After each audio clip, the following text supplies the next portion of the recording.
Welcome to the Non-Sequitur Show. Continual watching beyond this point may result in terminal face palming and a complete loss of wokeness. You have been warned.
Welcome to the Non-Sequitur Show. This is kind of a different kind of show from the previous shows I've done, because it's going to be more of an open panel that I'm inviting people to join rather than just having like a guest or two or a specific topic. It is kind of funny because a couple of things we've talked about before, I've asked people to come join, and for some strange reason, I can't find anybody willing to actually, I guess, put their money where their mouth is, so to speak. It is really, really, really telling. It is so freaking hilarious that people always say, hey, prove your arguments and, things of that nature. And then when you do, they run to the hills. So anyways, there's a whole bunch of things I was going to talk about. There's a couple shows I'm going to do. This is going to be like a precursor to those shows because I'm just trying to get people involved to see if they want to talk about certain things. But one of the first things I want to do is introduce people I have in here so far. I have Theo. Hello. Who can I just put out your tell people about you, because people don't know who you are or what you believe. I do, but they don't. I'm an Eastern Orthodox Christian. Eastern Orthodox. I mean, I only know two of you. There's you. No, I know three. I know three. There's not very many. Yeah, there's many, but we have lives. Yeah. But basically, I'm familiar with Hovind and all that, and then also he has no support in the Eastern Orthodox Church. Like, I promise you that. There is some fundamentalists in the Eastern Orthodox Church, but overall we are not fundamentalists. I know you know. You say Hovind. Does anybody else say Hovind? I say Hovind. Hovind. It doesn't really matter. But anyways, I also got John Foley in here. He's been showing up to talk about these topics lately. John. Hi, Steve. I can't do an English accent. Hey, can anybody do an English accent? Hi, how are you, Steve? I don't know. I suck at this. John? Well, actually, he's Australian, I think. Are you Australian or John? All right, he's figuring things out. I also got Lady Firebrand in here. Lady. Her mic's having issues too. Anyways, okay, well, at least we got a Hogtie champ. Hi, Hogtie. I wanted to stay muted just to see you do what you think is a Canadian accent. Oh God, no! Oh, but boot. I parked my car in the garage in the garage. Car. Yeah, they do say car. Car. A boot. Car. Yeah, dude. Until I have my first poutine, I will never be able to emulate a decent Canadian accent. It's just not possible because I've still never had poutine. So I'm way too Americanized. All right, so let's kind of dive into this. Let's talk about first things first. I did a vote, and you guys can see it on the outside. I'm not showing it in here, but I did a vote on whether I should have Hovind back on the channel. As you guys know, he's been on many times, this channel and my primary channel. We've had multiple debates with him, with Arn Rock, King Crocoduck, Bill Ludlow, many, many different people. And so here's my position on it. I'm not sure it is worthwhile to have Kent on, and this is why. He lost both of his channels recently. His primary main channel and one of his backup channels that's had only about 6,000 some odd subs. He started a new one under the guise of a Baptist church to try to circumvent TOS. But the only person that's really giving him any oxygen right now is Standing for Truth. And I've reached out to Standing. We know each other. He is willing to come on and talk, but just not for the next 5 weeks or so. So I give him credit for that. But he is the only one that's really even given Kent any airtime. So I asked, though, Kent Hovind long ago has expressed interest in coming back to Non Sequitur to address recent events, meaning with Cindy and the allegations made about abuse, pedophilia, and a whole bunch of other things. And by the way, I'm not saying that he is a pedophile, but he has definitely seemed to enable them for Dinosaur Adventureland. And should I have him on? And I really am kind of 50-50 on it, although I am swaying more to no. But I did say your poll results will matter as far as I'll take them into consideration. Doesn't mean I'm actually going to do it. I am leaning towards no, but it can be swayed maybe. 398 votes. 63% said yes. And so 37% said no.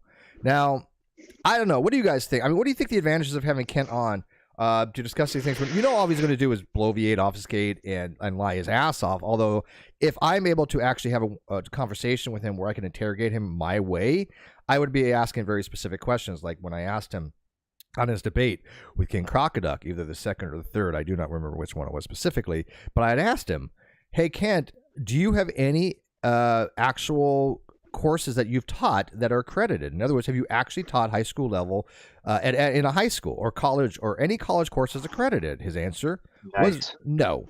Yeah, he was right out. He was honest about it. He's like, no. He's like, nothing's been accredited, but I taught creationism to high school kids. I'm like, yeah, in a Baptist church in a little room probably in the back. That's not teaching high school science like he claims on his fake PhD thesis. He's been claiming he teaches science, or he taught high school level science, biology, you name it. He said he's taught it. I've heard him say biology. I've heard him say math. I've heard him say a whole bunch of sciences. And he said he's taught it at the high school level. That is a lie. That is just an outright lie.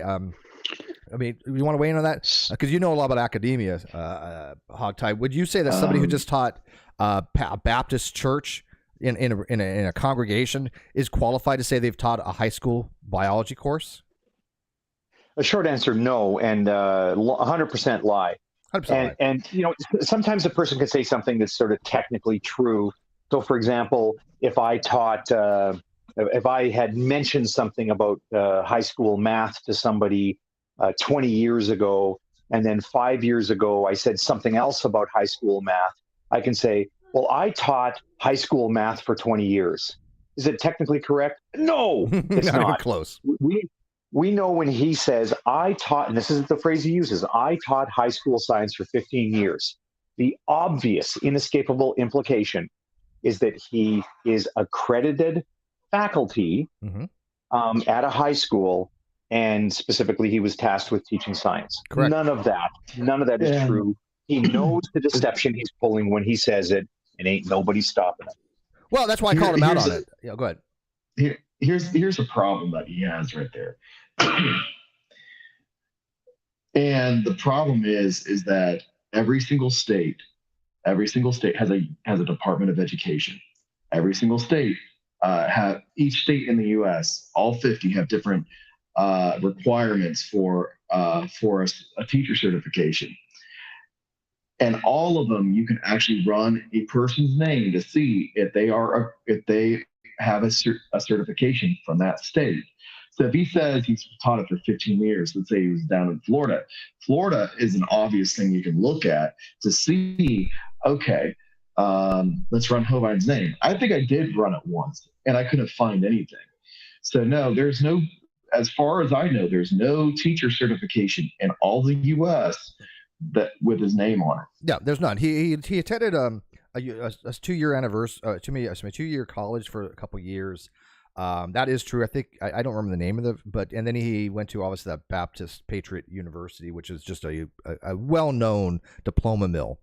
But as Hogtie pointed out, he's just trying to use these phrases to try to convince people of something that he's not. And a lot of people that are that gullible. That's why I wanted to specifically call him out on it. And I was very surprised that he actually admitted to it. He's like, no, they've never been accredited. But why should that matter if the information is true, kind of stuff, which is not in any way a defense of what he's claiming.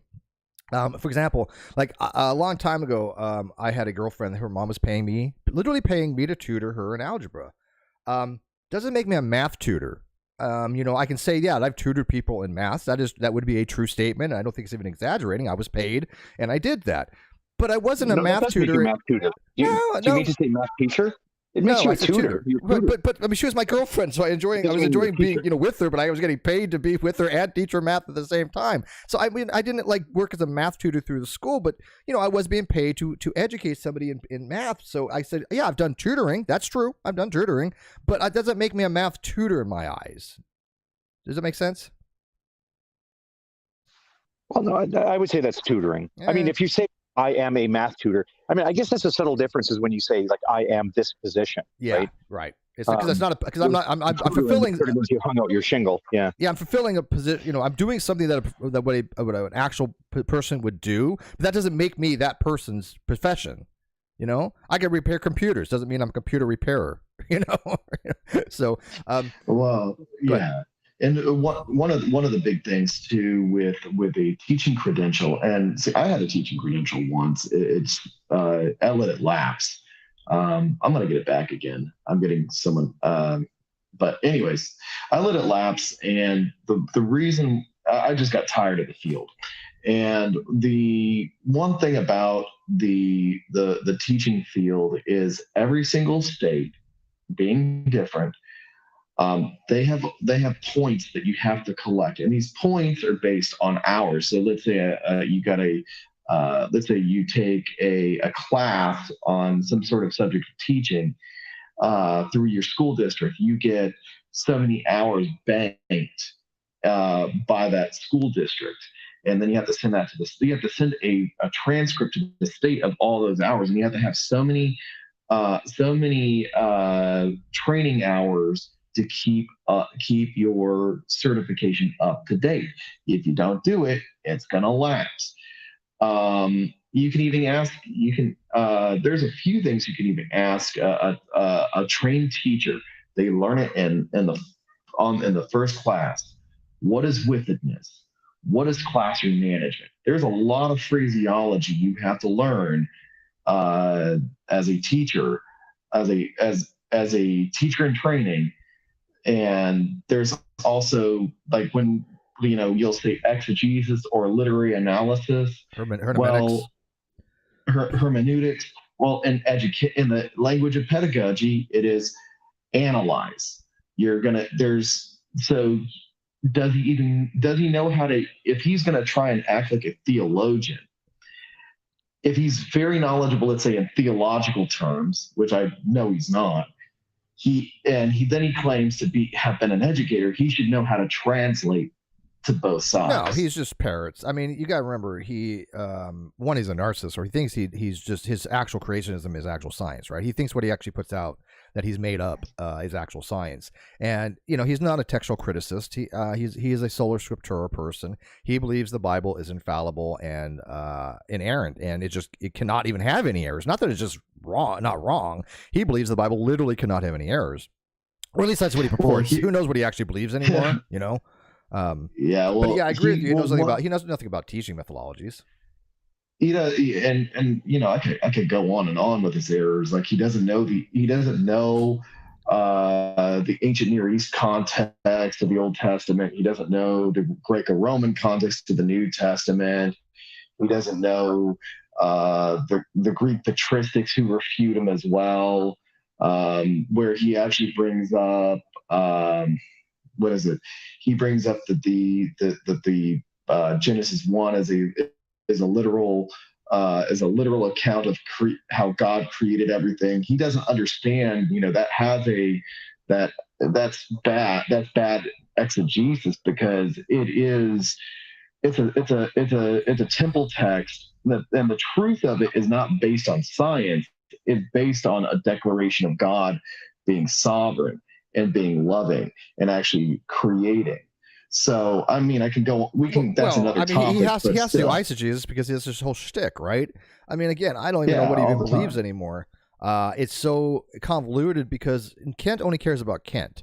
And somebody had mentioned that just on Standing for Truth channel, the other channel, he has like 4 doctorates. He said something along the lines that he has 2 PhDs and 3 honorary, I think is what he said, if I'm not mistaken. None of those are true. Hovind said, I think he said, I think he said he has 2 PhDs and 3 honorary, if I'm not mistaken. The last time I heard him say something on it. How does he have that? Literally, absolutely nothing. I mean, it's just ridiculous. I mean, in a person, I'm not going to say how many degrees I have, but it's, I don't have a PhD. I want to get one. I have the knowledge base to get one, but it's just right now, there's no reason for me to get one. And it wouldn't even matter. Here's the thing that I keep telling people. Whether you have a PhD, master's, no college, high school level, or never even graduated, it makes no difference if what you're putting out is correct and you understand it. That to me is the biggest thing. Well, I get that there are things that you have to have a very specialized knowledge of, like quantum mechanics. You can definitely, you can dabble in it a little bit, but you're gonna only, a lot of the great science teachers that have PhDs that know it, the ones that really know how to break it down, have to use analogies, because you'll just drown with the numbers. Well, yeah, of course. I mean, I'm not taking anything away from that. I mean, obviously the experts, have the knowledge, but just because it's not formal doesn't mean what you're putting out isn't correct. I mean, I remember one time we were talking about, we're going back a day here, but remember there's a guy named Rocket Ronnie that thought he knew about neuroscience and neurology and stuff like that. And we have somebody here that knows a little bit about that topic that was asking him about, I think it was succulus, I think that he brought up or something like that. And I'm like, it's like he didn't know like white matter from gray matter. He didn't know anything, and yet he was talking about the brain like he has some expertise on it. And it was just like, dude, look, I'm a lay person. I let people know I have no expertise. And if I put out some misinformation, I get corrected on it. But this guy was really like pretending he had a skill that he didn't have, a knowledge that he didn't have. I mean, he didn't know the basics of the brain. And that's what I say all the time. Hovind is one of those people. He doesn't even know the basics of biology. Oh, by the way, the guests in the back room say they're ready. Oh, who's? Oh, I'm sorry. I was going to point out that comment too. While you're working on that, Steve, can I point out what's funny about these people who want to be experts? And I'm going to point to Hovind in particular, only because I've talked to him only a couple of times, and they were very short conversations, and they were stupid conversations. I will not make the claim that I've debated Kent Hovind. Right. I've talked to him, very quickly recognized he's an idiot, not worth my time. But okay, so the issue was at the point that I was able to speak with him, and it was on Rocket Ronnie's channel. There's a specific issue that came up, and it has to do with breeding after your kind, right? So like the nutter Christians are often looking for evidence that dogs will give birth to kittens. Oh my God, if dogs never gave birth to kittens, evolution would be blown out of the water. So they say, the Bible says that creatures breed after their kind. Hey, guess what, creationists? Evolutionary theory says that critters breed after their own kind. Every descendant of a thing that you would call a dog is a dog. But then they'll say, "Oh, yeah, and so evolution is just borrowing from the Christian worldview, and you're proving creationism is true." Right. Well, can I say something that? No, you can't, because I'm in the middle of a sentence, so I'm sure you can hold on to your thought. Sorry, carry on. Yeah, they think that this is a discriminative thing. The fact that when we see like lizards giving birth to lizards, somehow that supports creationism. This is a non-discriminative thing. Creationism and evolutionary theory both predict the same thing. Okay, awesome point. But here's where it gets stupid, plain stupid. When Kent Hovind sought to make this idiotic point, he somehow engineered a more idiotic way to do it. He says, well, I'm in the room. Well, cows only give birth to cows. Has anybody ever seen a cow give birth to a non-cow? Has anybody seen a cow give birth to something that isn't a cow? I had to unmute to point out that's really funny, because actually about half the time, a cow will give birth to something that isn't a cow. I don't know how many people get that joke, but it's so funny to me that a guy who appoints himself as the world's preeminent expert on biology does not know the meaning of the word cow.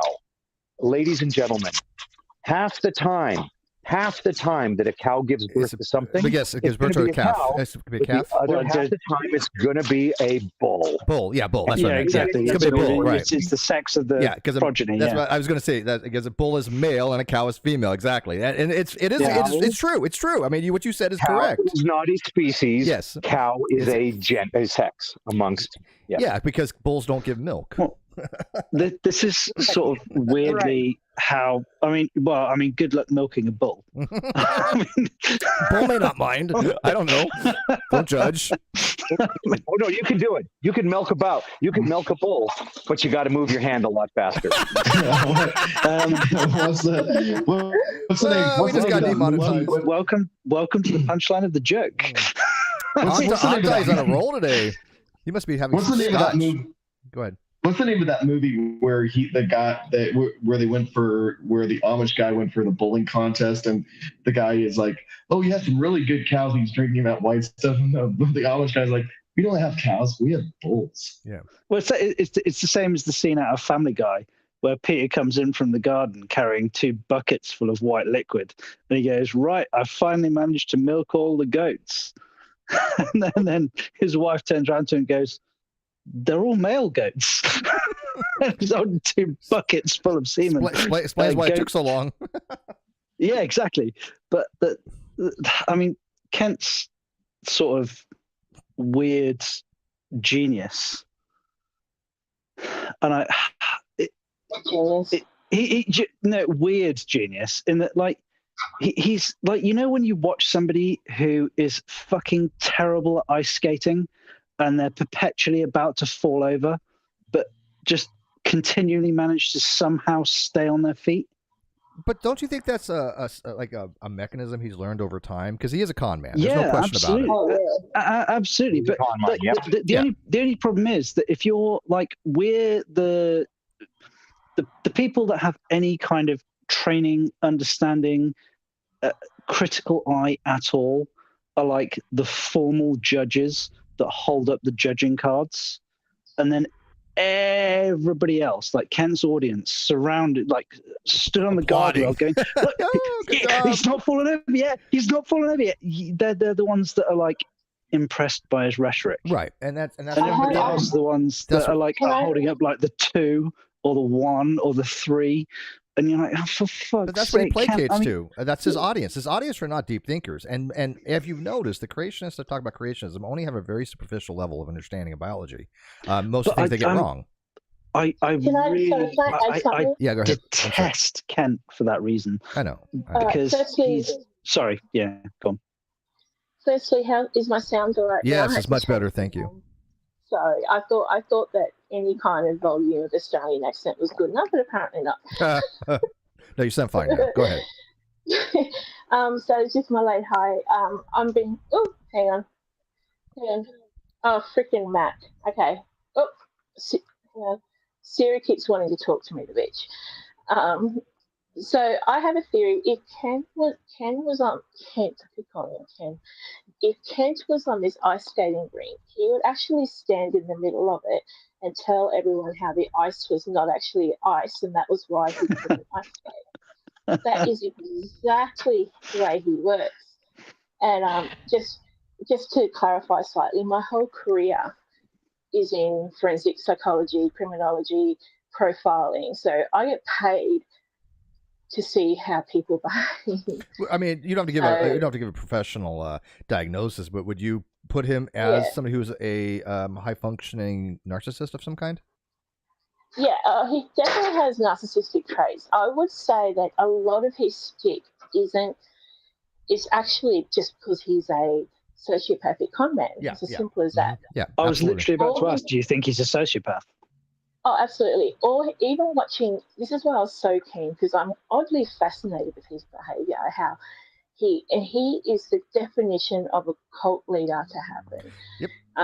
And his behaviour, even in the interview that you streamed last weekend, the interview was really telling, because if you go back and listen, a lot of, and I can't say 100%, but a lot of the conversation they had, he either started it, he led others into it, he made suggestions, or he does what he does and he diverts by saying stupid, off-topic crap that gets away from the actual. Yeah, he obfuscates. See, that's how he works in debates too. He obfuscates and he gish gallops and he, he'll throw grenades out there. If you notice, he uses the same technique. Sorry, new atheist teams out there, but it's the same technique they use when they get cornered on something. When they reach a limit to their epistemic knowledge or something like that, or they're just plain wrong, they will throw a grenade completely, out there like, hey, yo, I fucked your mother. It's just like something completely off tangent. Oh, Sky Daddy, or you can't prove you're God, or in Kent's case, dogs give birth to dogs. He'll throw something completely irrelevant out there to change the topic to get away from the central thesis that you're talking about, and that's something that I always try to draw him back on. When I was moderating those debates, if you noticed, even on the debate that he had with Aaron Ra, I kept him on point, and then some people even criticized, why did you're the moderator? I'm like, I'm the moderator, I'm the host, and I'm also a person involved in the discussions. That's how this channel operates, and we had to keep Hovind from going off on these tangents. That's what Aaron wanted. He wanted his Hovind's feet held to the fire, and that's why that video is so popular, because he had nowhere to run. Another reason. Another reason for that diversion is professionally, and it happens with people who want to be lie detector tests, or if they're in a situation where they feel they're not able to put their thoughts together. When he's constantly challenged, he will throw out this random crap for that reason. But the other reason that he does it is also so he can formulate his thoughts, because he doesn't think fast enough. And that was what was so compelling about the Aaron Ra interviews, is that he constantly held his feet to the fire. That elicited a fight or flight response. He wasn't able to come up with his pithy remarks. And as you can see at the very tip of it, he started calling Aaron a moron, which I think is hilarious. I remember that. Yep, he certainly did. Yeah. And he was the one that didn't want invectives or pejoratives or insults. He's the one that actually made that part of our agreement that it would be. And so he started that. That was funny. Exactly right. Yep. Yeah. And rules for thee, but not for me. Exactly. Well, he lost control. Go ahead, John. The debate that I think what Steve was talking about earlier, when you were talking about him talking about his qualifications, I was listening to that debate earlier today, and it was the morality debate with Kent Hovind and negation of P. I love that debate. That was actually a really good debate. Negation of P really wanted that to happen. And I told him, I'll make it happen. Yeah, and he had a really good discussion with Ken, I thought. It was a great discussion. It was actually one of the more civil and more productive discussions that Kent Hovind has had on the channel, because it didn't, like, as much as like a lot of discussions are entertaining, it didn't, like, because negation of P conceded for the sake of the argument almost all of Kent's, everything. Yeah, just about everything. Yeah, literally. At the outset, he just went, look, I'm going to concede all of your arguments because all of your arguments help my position from the perspective of the moral argument that I'm trying to make. So it actually position. And the fact that Kent didn't, like, I mean, honestly, I think you could actually put a bear trap in front of Kent and then just like rub it with a little bit of bacon, and Kent would just like jump headfirst. He didn't know where to go with it. Kent was blindsided. He would actually get someone to jump in for him to get what he needed, turned around and left them in the trap, then make everybody else around there feel that this guy, whoever it is, deserved to be in that trap rather than him. He has that fatal mix of charm and sociopathy. He kind of does, but it's this sort of false confidence. But I think he realizes he doesn't know what the hell he's talking about. I think he knows he's not very intelligent and that he overestimates his understanding and knowledge. I think that he knows he's always been like that, and he has to make people believe that he is understanding things that anybody who does understand the topics knows he clearly doesn't. I mean, he's been doing it for decades, 40, 50 years. And do you really think he has even a basic understanding of biology? Sure. I think he knows by now that what he says is lying. I think he is self-aware of that, but he doesn't care. One of the things that is kind of concerning too on the criminology piece, and it just because of a lot of things that I have to deal with, in my professional life, and I'm not a criminologist. I'm not a forensic criminologist, but when it comes down to it, I can definitely smell a rat. What's really interesting is how on that compound, he puts people under such weight that it's really in independent fundamentalist Baptist theology, they say faith without works. Okay, but if you look at it, he puts so much burden on his volunteer workers and quote unquote volunteer workers that it's like they feel entrapped, they feel imprisoned, they don't even feel uplifted. It's total degrading. It's totally degrading. Because I think he's had a cult. Yeah, what is a cult? I think he does.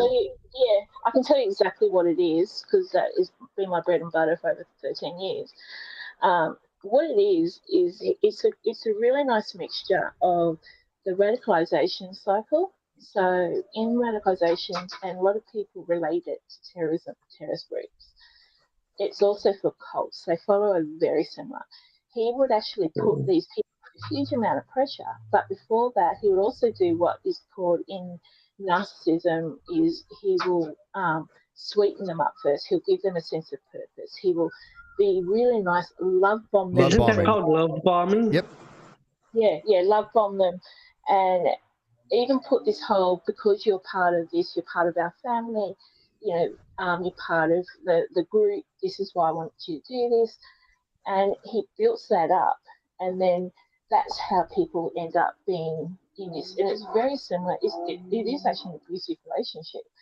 And it's why a lot of abuse victims find it really hard to leave an abuser.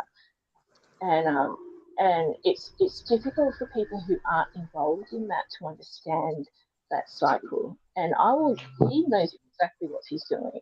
He's had a lot of practice. But I've looked. Did you hear an abused housewife go, "Oh, when we first met, he was so lovely. He did the dishes. He was amazing." And then slowly over time, this person turns into. Well, you got to remember the people that he gets. They're former drug addicts. They're people that have nowhere else to go. They probably have very low self-esteem issues. They're probably not well educated. I would imagine that probably most of his following, if not, I would say perhaps even all, if to be generalized, are not that educated. He doesn't have following like you would find from the the experts of a particular discipline from like AIG or Answers in Reason, or I'm sorry, not Answers, Creation Research Ministries or International. They have actual people that do have legit PhDs. I don't think any of those are Hovindites. I don't think any of them follow Hovind anymore. I think all of them have distanced themselves, if I'm not mistaken. Well, something that is discredit. Something that is very, very alarming, though, and there's something that is alarming is that he has just recently, if I remember right, just in the last maybe 3 years, don't quote me on it, but I swear I saw in the Alabama business and charity lookup that his compound, and it's public record. Now, I would recommend checking that out, because even with that being incorporated now, even if he is what they call, if he's structuring with that kind of, if he's structuring that money in any way, he can still be liable. And if he has done anything illegal before then, before that incorporation, and did that just to cover it up, that you can legally pierce the veil. Well, yeah, So he had that happen with the 9-year prison sentence he got. Yeah, I mean, look, Kevin. Yeah, but he wasn't incorporated then. No, but he is now. Yeah, he has an official corporation. Yeah, that's true. The reason why, and that's why he says quite a lot that he's, I've heard previously, I'm not sure what the current status is, but I've heard previously that he said when he did his stupid Adventureland, whatever it was, that it was donated, that it wasn't, and he stressed that quite a lot in the interviews. Reason being is that if it was donated, it wouldn't have been donated to him personally. But to a company or corporation? Yeah, and without looking at it, I've done enough of these investigations to know that if I would bet you or a week of, Johnny Walker Black, that if we looked at the financials, that you'd find that it'd be in people's names that you never would have heard of, or it would be in one of his wives' names, or it would be in Eric's name or someone else's name. Oh, you know what? I think that is true because do you remember, I think it was the first one, didn't he transfer everything over to Eric and Eric wouldn't give it back to him? Yes. Yeah. Yep. Yeah, I think because he doesn't put anything, he doesn't want anything really in his name. In fact, the channel he just started is some Baptist channel, and he's trying to run this thing where he's like, oh, this is a Baptist channel, ministry channel. I have all my rights given to them, to try to circumvent the IP or ban that he got from YouTube because he's not allowed to have any channel, from what I understand. I mean, his channels are falling like dominoes.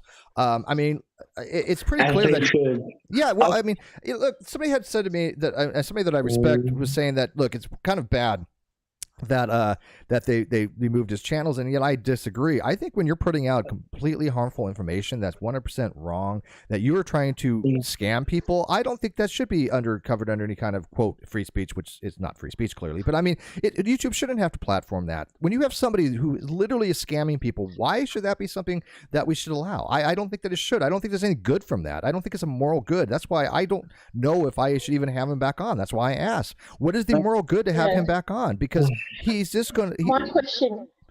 Go ahead. Yeah, my question is, how many people did he get from these interviews, or from his site, or from the? Well, that's what's funny.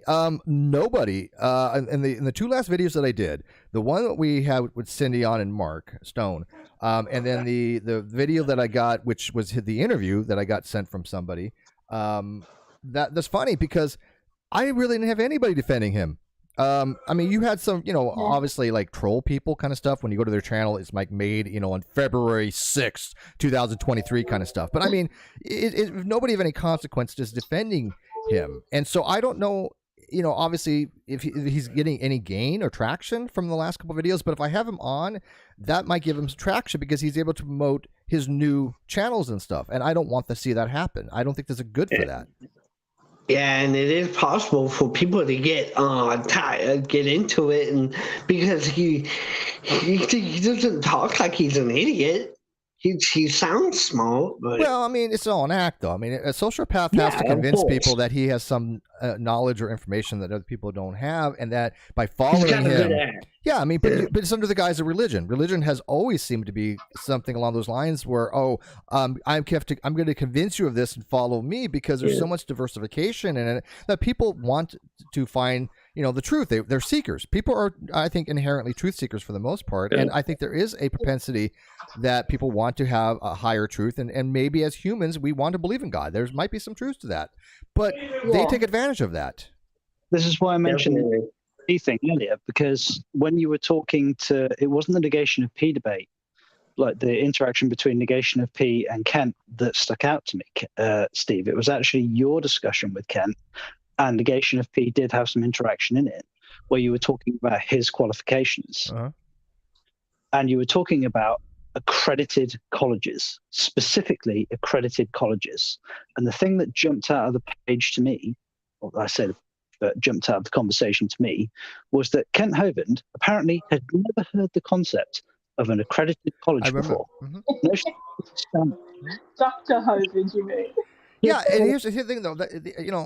I would be asking him very specific questions because I've already talked to Cindy on this, and Cindy's okay with it. And she says, "Look, Steve, I've seen you interact with Ken and other people. I know that you can hold their feet to the fire. I know you can ask questions that nobody else is going to ask, or at least in a way that doesn't sound like you're super argumentative, right? You have to come with a little bit of a sweetness with Hovind, right? You have to stroke him a little bit. I'm sorry, because if not, he just is a coward. You got to tickle his balls a little bit. Yeah. Completely. Yeah, and I know how to tickle balls. I'm a good ball ticker, right? Hog Die? Am I good? Oh, okay. Conversation. You notice he won't answer that question. He pleads the fifth. Can confirm. Can confirm. Ball tickling. But yeah, so like I said, if I have him on there, John, I don't know if that's going to give him oxygen, because again, he was almost back to obscurity before the R and Raw debate. I think that literally rekindled the fire that he had to go back and promote this stuff. I mean, it can't be the only one, but it certainly was a catalyst, I think. Yeah, I mean I'm not going to deny it. You can obviously do damage by giving people airtime, but I mean, I just want to. I've got to get to the bottom of this negation of P thing, because it's walking my mind and it's bugging the shit out. I went while y'all were chatting. I was listening, but I went into the Alabama Record online, and he incorporated his thing, the Creation Science Evangelism Ministries thing, and it became official on July 24th, 2017. I mean, it's all there. John, do you want to finish your thought on the whole? Was that John? Okay, I guess not. Anyways, so what do you guys think? No, I'm still here. Sorry, Steve. You want to finish your thought on the negation of P thing? Yeah, the negation of P thing that jumped out of the page to me is that you and negation of P were asking questions about if a person didn't have qualifications that entitled them to teach in a school, and you said if a person. That was your turn of phrase. Mm-hmm. Kent's turn of phrase is, so if I'm not qualified, I don't get to teach in a school. That would be correct. But the point is that Kent's has always been. Do you want unqualified teachers teaching a subject? I agree, but that's like a revealed aspect of him knowing that, like, because of the way he phrased it, and it was a totally unconscious way that he phrased it.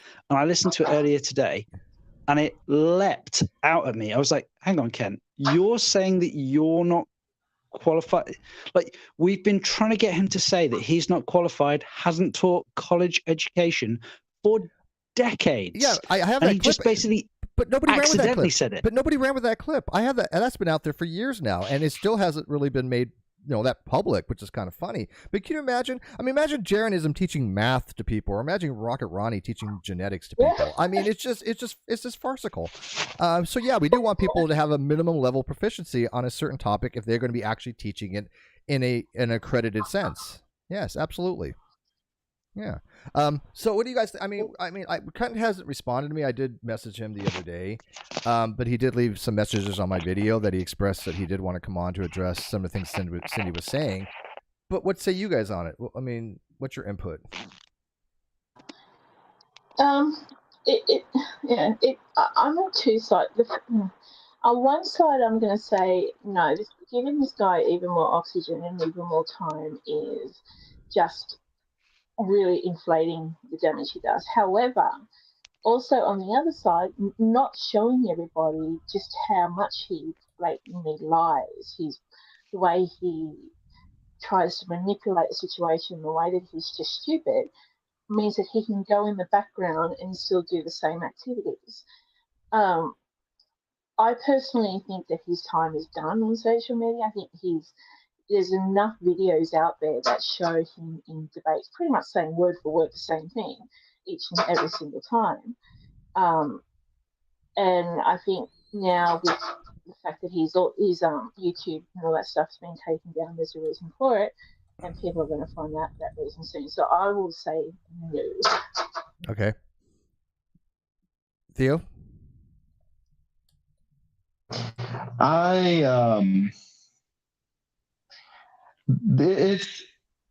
It's a lot. It's a difficult question because on one hand, you're going to feed a person on the cluster B spectrum.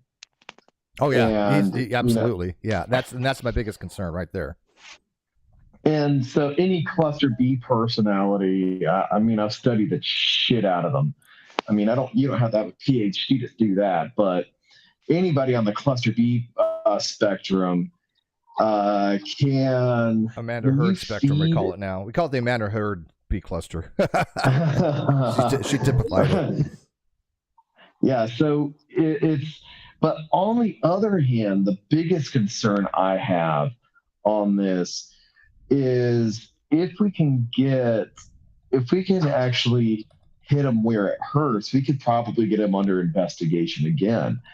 I don't know if he's still on probation or not, but if he has been involved with criminal activity and he's been found to have, and let's say he gets off probation and he committed a crime and he gets caught, he gets caught. Let's say he gets under investigation and then gets arrested. Let's say after his probation is over, he can still get charged based on the crimes before his probation is over.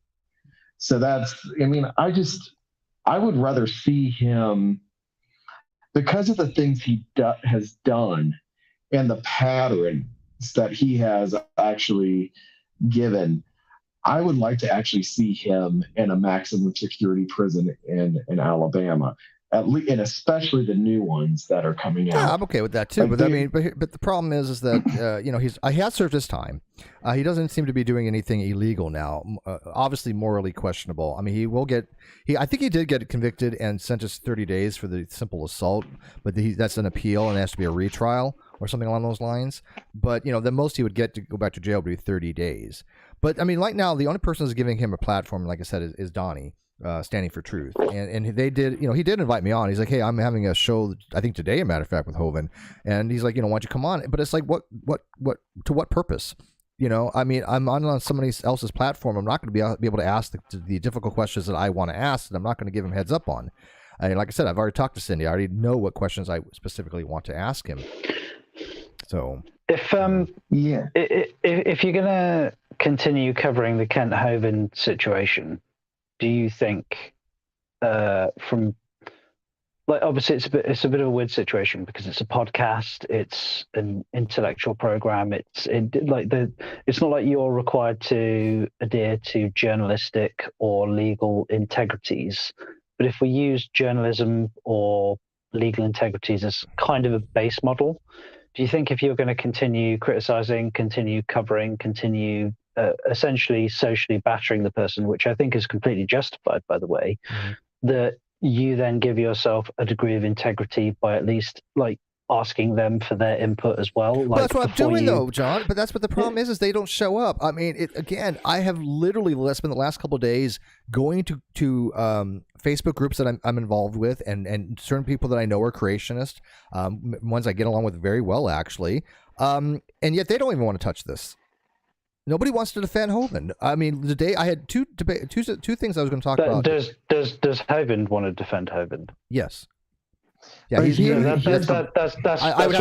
have to go find the comment, but it's on one of my videos. He made it very clear that he wants to. If you're going to do a story about Kent Hovind as a journalist, and I'm not suggesting that you are a journalist. I'm not. I mean, but what I mean is, if a journalist was going to do a story about Kent Hovind before they publish the thing, they would sort of ethically be required to go and get their commentary beforehand. That's the thing.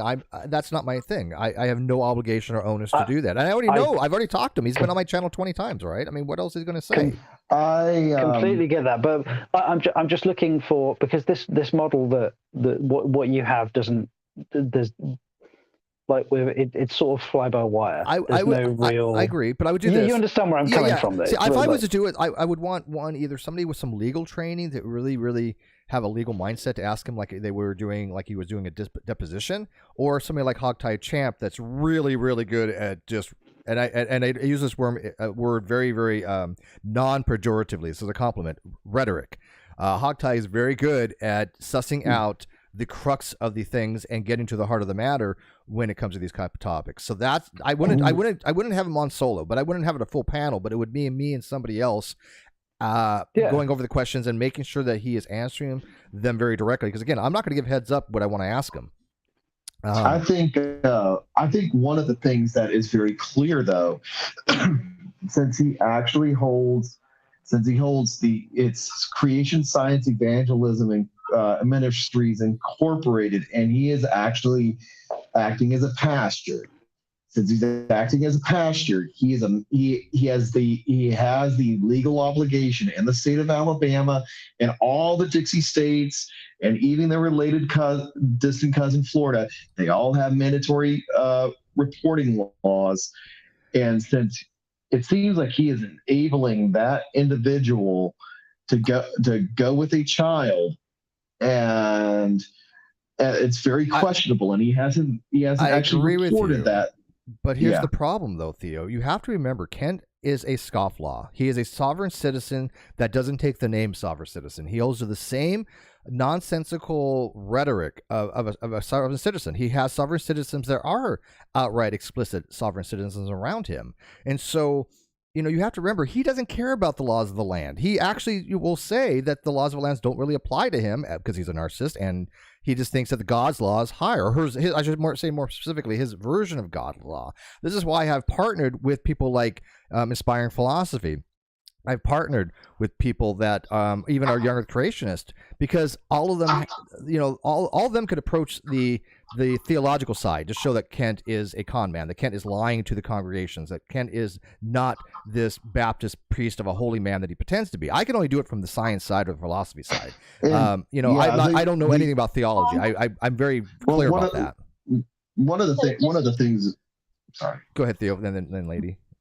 Yeah, well, the one thing that is very concerning there is, even in if you actually read if you go into the church fathers that actually talk about governance, there is not, from even the beginning, let's go to an old one, Justin Martyr. Even he understood how to talk with reverence towards Caesar. And I'm not saying he worshipped Caesar, but he he wrote to him with a sense of respect when he wrote his Apologia, his defense of the faith. So yeah, the idea of sovereign citizen is not a Christian theological one at all. No, I totally agree. So I mean, the consensus right now seems to be, I guess, to have him on like 2/3, but like I said, I know Donnie's having him on, I thought today, but he didn't give me a time. He's like, yeah, come join and talk to Ken. But I'm like, yeah. I'm like, Donnie, just ask him if he's still interested. Because if he's not interested, then all this is moot, right? This is a moot point. Because I'm certainly not going to beg him to come back on. In fact, I really don't even really want him on. But I first have to see if he's still interested, because he lied. He absolutely lied the last time he was talking about the NonSequitur Show. He made it very clear that he'd be doing a part 2 with the R and Raw debate. And then he said, not more than a few days later, that he wouldn't, because he was told by myself or Kyle at the time, who's obviously no longer with the show for clear reasons, that he would be getting equal time. I can tell you right now, that never happened. There was no dialogue between me and Kent, or me and Rhonda at the time, which was his secretary, or me and Steve Lynn. None of them, which was his tech guy. We never told him he would get equal time. Now, he did get equal time on my personal channel. Yeah. This is a totally arbitrary and completely unfair question, but I think for entertainment purposes, it's worth asking. Yeah. Gun to your head, if you had to go into business with a person right now, and the choices were Kyle or Kent, who would you go into business with? Oh, why you got to do this to me? Can I? Wait. But first of all,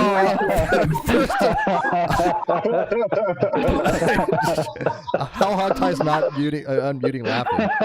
That's beyond me. Literally, my brain just exploded. Yeah, I would take the bullet. I'm going to kick you out for that. No, I'm just kidding. Can I get time? Can I get time to process that? I mean, yeah, I think so. Can I get? Wow, that's a hard. It's so funny, because I love difficult questions. I love those kind of questions that maybe there was an answer to, because obviously there has to be. I don't think there's actually a rational answer to that. Well, yeah, because because it's kind of like, hey, do you want me to shoot your? You have somebody like put a gun to your head. Do you want me to shoot your daughter or your wife? Kind of stuff. Well, yeah. Do you want me to put a 12 ball to your left bollock or your right bollock? Here's the thing. I would probably go with Kyle, and the reason why is because even though Kyle I know is a narcissistic, dishonest person, he still holds the same beliefs that I have, that young creationism is harmful, that it's dangerous. And you also have a known chemistry that made a good and we had a good show. When he was working with you. I will never that was my thinking as well. Go ahead, Octai, because I will never say that we didn't have a good show and that we did not have a good chemistry. We did. But go ahead. Yeah, this sucked. This would have been so much funnier. When that guy asked that question, I unmuted and I said, wow, that's a great question. I was laughing my ass off, but the little circle wasn't going around my icon. And then I heard you say, Steve, why Hogtie isn't unmuted? See, I thought something was off. I know you, dude. I was like, why is he not? Nope. This is something right after why he should be laughing his ass off. Yeah. StreamYard screwed me. I left. I'd come back. Thank you for bringing me back in the show. By the way, that was funny. Yeah, it was funny. That was John. That was funny. So let me say this real quick. Donnie had told me that they're doing shows not just on Standing for Truth's channel, but a channel called Praise I Am. And Praise I Am and I go back a long way. We're definitely cordial with each other. I see. By the way, Jared, I see you in the background, but I can't bring you in right this second. But stay back there. So yeah, Praise I Am and I definitely cordial with each other. And that he was supposed to go on with Kent today, or matter of fact. But I don't know. And G-Man just left. What happened with G-Man? G-Man? Yeah, G-Man was just here. Yeah. G-Man can wait. Okay. And I promised G-Man. I sent a link directly to G-Man. So hold tight, G-Man. I'll get you in a second. Yeah, what's up, Jared? Dude, you missed a wonderful opportunity for probably the most diplomatic response to that question. What's that? Retirement. Yeah. I'm going to delete all my social media.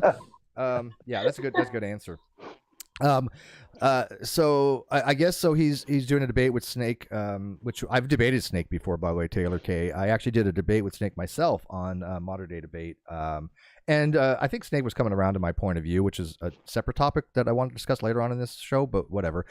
Hey, I want to get G-Man in here because I just sent him a link. I'll drop off. Don't worry. I'll catch you guys man. Later. Thanks, buddy. That was good, though. Yes, delete my social media. All right, let me get G-Man in here. G.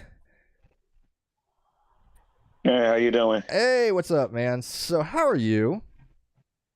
I'm all right. I went to my email and I saw that you sent me a link. I don't know. I didn't know if it was old or not. No, I just sent you. We're live.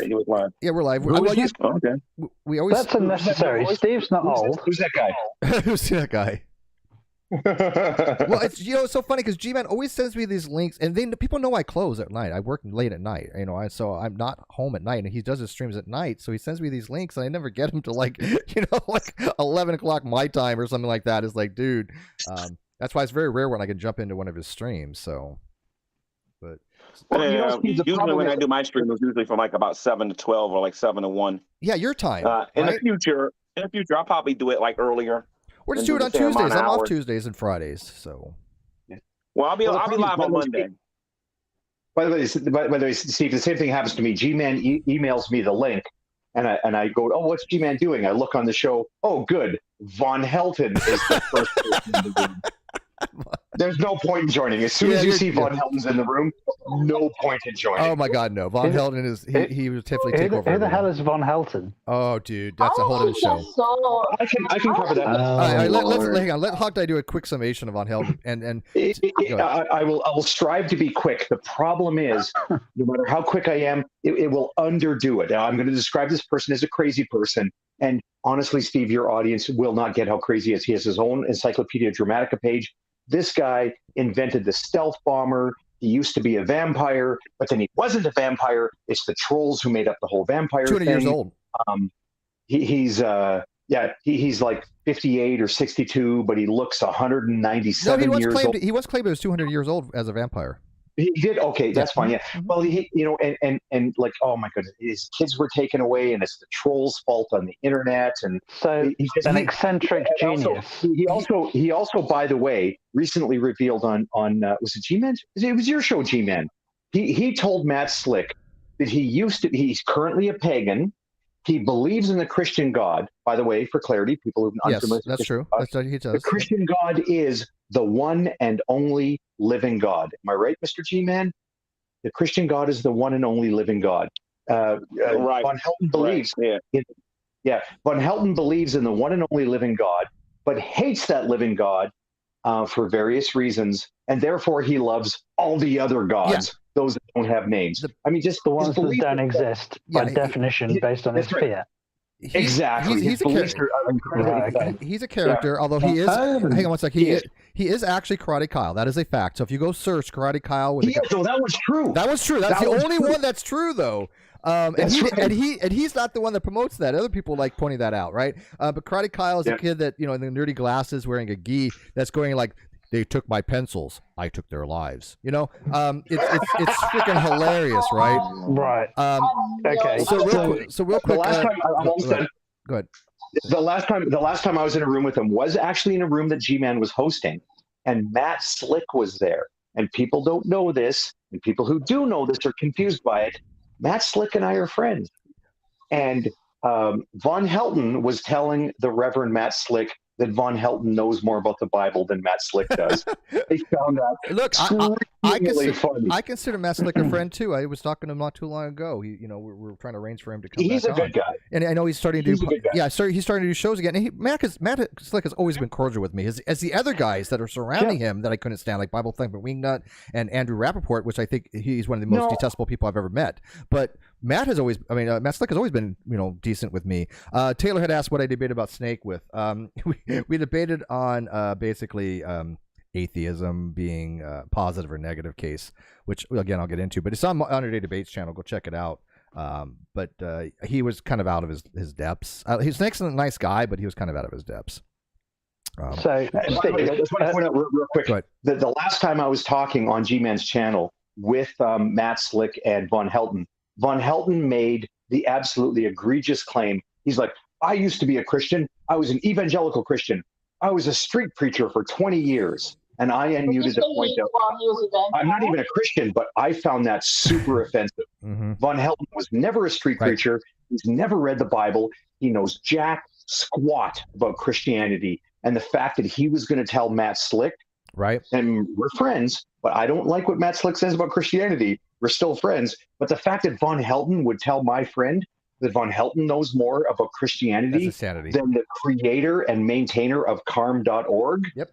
Get out of my face. No, I agree with you. No, look, I disagree with Matt on a lot of things. I don't think he's very almost everything. I should imagine. I don't think he's very heavy in philosophy as he pretends to be. But in theological aspects, he's extremely formidable. About that. Whatever. What's that? You agree or you don't agree? No, I told Matt Slick that he's not as good at philosophy as he thinks he is. Yeah. Okay. Yeah, I mean, I think we're both in agreement with that. My message. But here's the thing, though. I respect him from his theologian point of view. He knows the Bible than I could ever hope to, and because I don't read the Bible. Oh my God, he's good. He's good. He is so good. But you've listened to like Alex Malpass, talk to him. And he doesn't understand even what I think to be good logic. I mean, I had a discussion with him on remember his whole God, not God, whether that explains the laws of logic and things like that. And I was trying to explain to him, and yes, most of what I put out was from Dr. Malpass, who we both respect immensely. But I was trying to explain it to him in a very, very superficial layperson's way, because Matt, we love Alex, but let's put it realistic. Alex can talk at a high level that most of us can only dream about. He's a professor. Yeah. And so I tried to put it in a way that Matt would understand, and Matt was still confused. He didn't get it. Well, I actually had a good moment with Matt when he and I were talking alone, not in front of an audience. He didn't need to impress anybody. I walked him through the thing that Alex Malpass had walked Matt through like 7 times, and Matt finally got it. And not only did he get why his argument was mistaken, he was able to explain to me, Hogtie, here's the reason why I use that. I don't want to get into it here because we're talking about something else right now. If you're curious, I'll totally explain it. Well, but I believe that. He's a good listener one-on-one. And I'm glad that you were finally get it through to him that what we weren't, because it was so funny, because a lot of people that read Carm, which is a pretty good, they've got some look, everything on Carm is not necessarily wrong, just like you can find any of the site. What's that? Comprehensive. Yeah, it's very comprehensive. Yeah, and there's things where they talk. There's certain things about some of the arguments for and against God that are actually very interesting on Carm. But the followers of people like Matt Slick, who just will say, "Oh, you're wrong by fiat, right? Alex is wrong. You're wrong. I'm wrong," about explaining him why he was wrong. They'll just say we're wrong, and rather than actually understand the argument, and then Matt will come out later and say, "Yeah, I was wrong." But I don't see that a lot with certain people to go back and fix their stuff. The same thing that happened with Dr. Humphreys. He had math errors.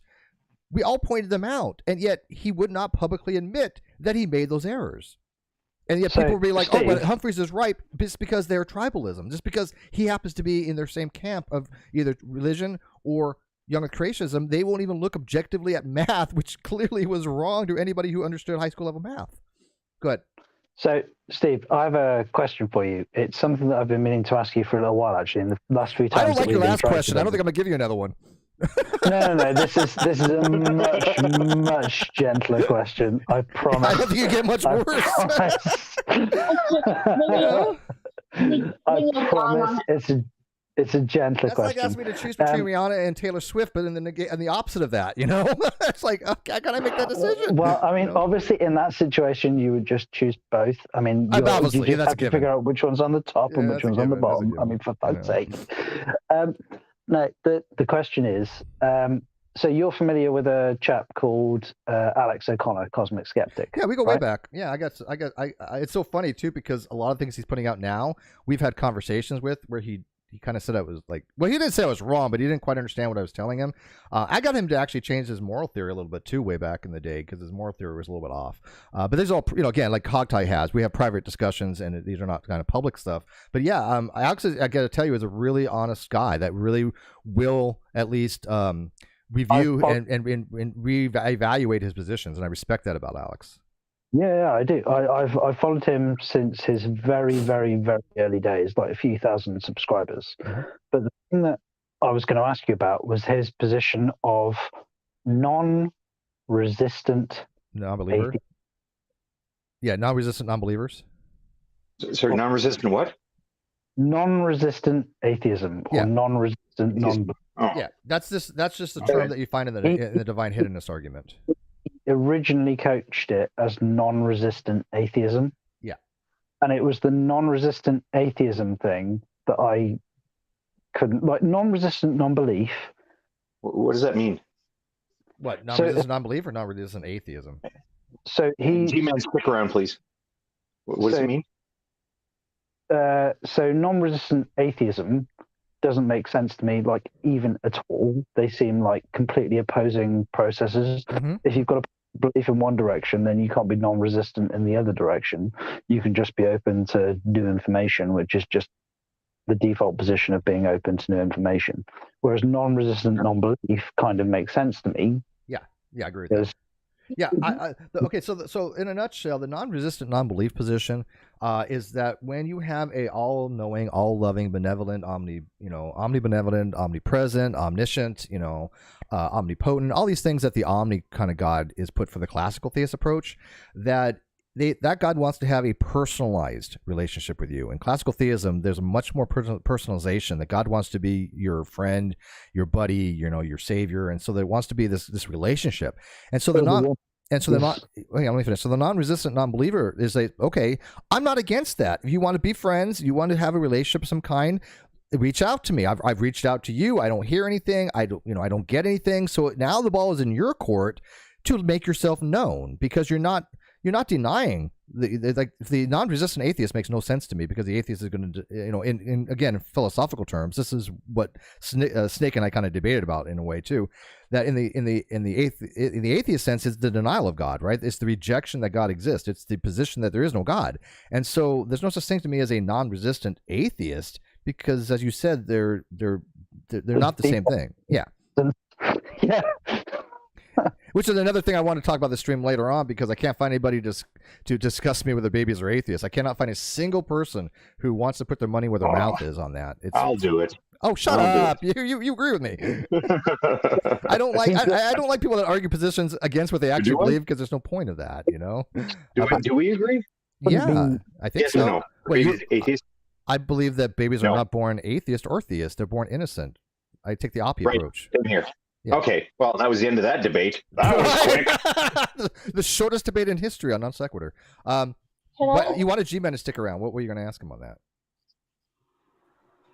Well, be honest. G-Man likes to stick around when the spotlight is on him, and he likes to leave when the spotlight's not on him. Aww. G-Man, I like seeing you. I think you're going to make a good contribution to the show. Actually, here's why I want him to stick around. Okay. Literally, I mean, G-Man and I, we've not spoken for years. I mean, perhaps famously, perhaps unknown to people, G-Man and I have not gotten along for a couple of years, but recently we've kind of went, yes, we used to be friends. We're going to try to get along.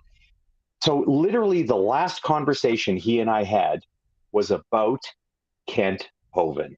So I really want my friend G-Man to stick around for a moment, because he and I disagree about Kent Hovind, and that's the topic of the show. Let's do that then. I don't want him to leave. All right, G-Man, are you with us? G-Man, I think that's fair, because G-Man and I have all cards on the table. We've had our ups and downs, but in the last year or two, we've all put that to the side, and I actually have been having engaging discussions with G-Man. So G-Man is one of those, I think, the few people that still supports Kent. So I think this is kind of actually appropriate for the show, because the only person that's willing to even come on the show and that I know supports Kent right now is G-Man. So G-Man, do you want to weigh in on that? Yes. Can confirm G-Man does support Kent Hovind. There's other people he's wrong for doing so, but I'm glad he's here. Yeah. I'm sorry, G-Man. Go ahead. There's other people that have come on here that supports Kent. No, I mean right now. And very rarely do they come on. I don't know about right now, because I don't know if they're online. It's just you. It's just you now. Spotlight. It's all you, man.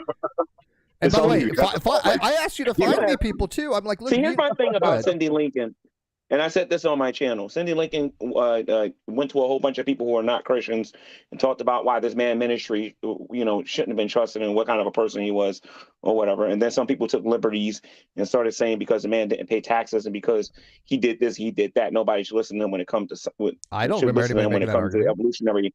The evolutionary argument. Yes, she did it. She did it when I was in the room too. Let me ask you this: I have two things for that.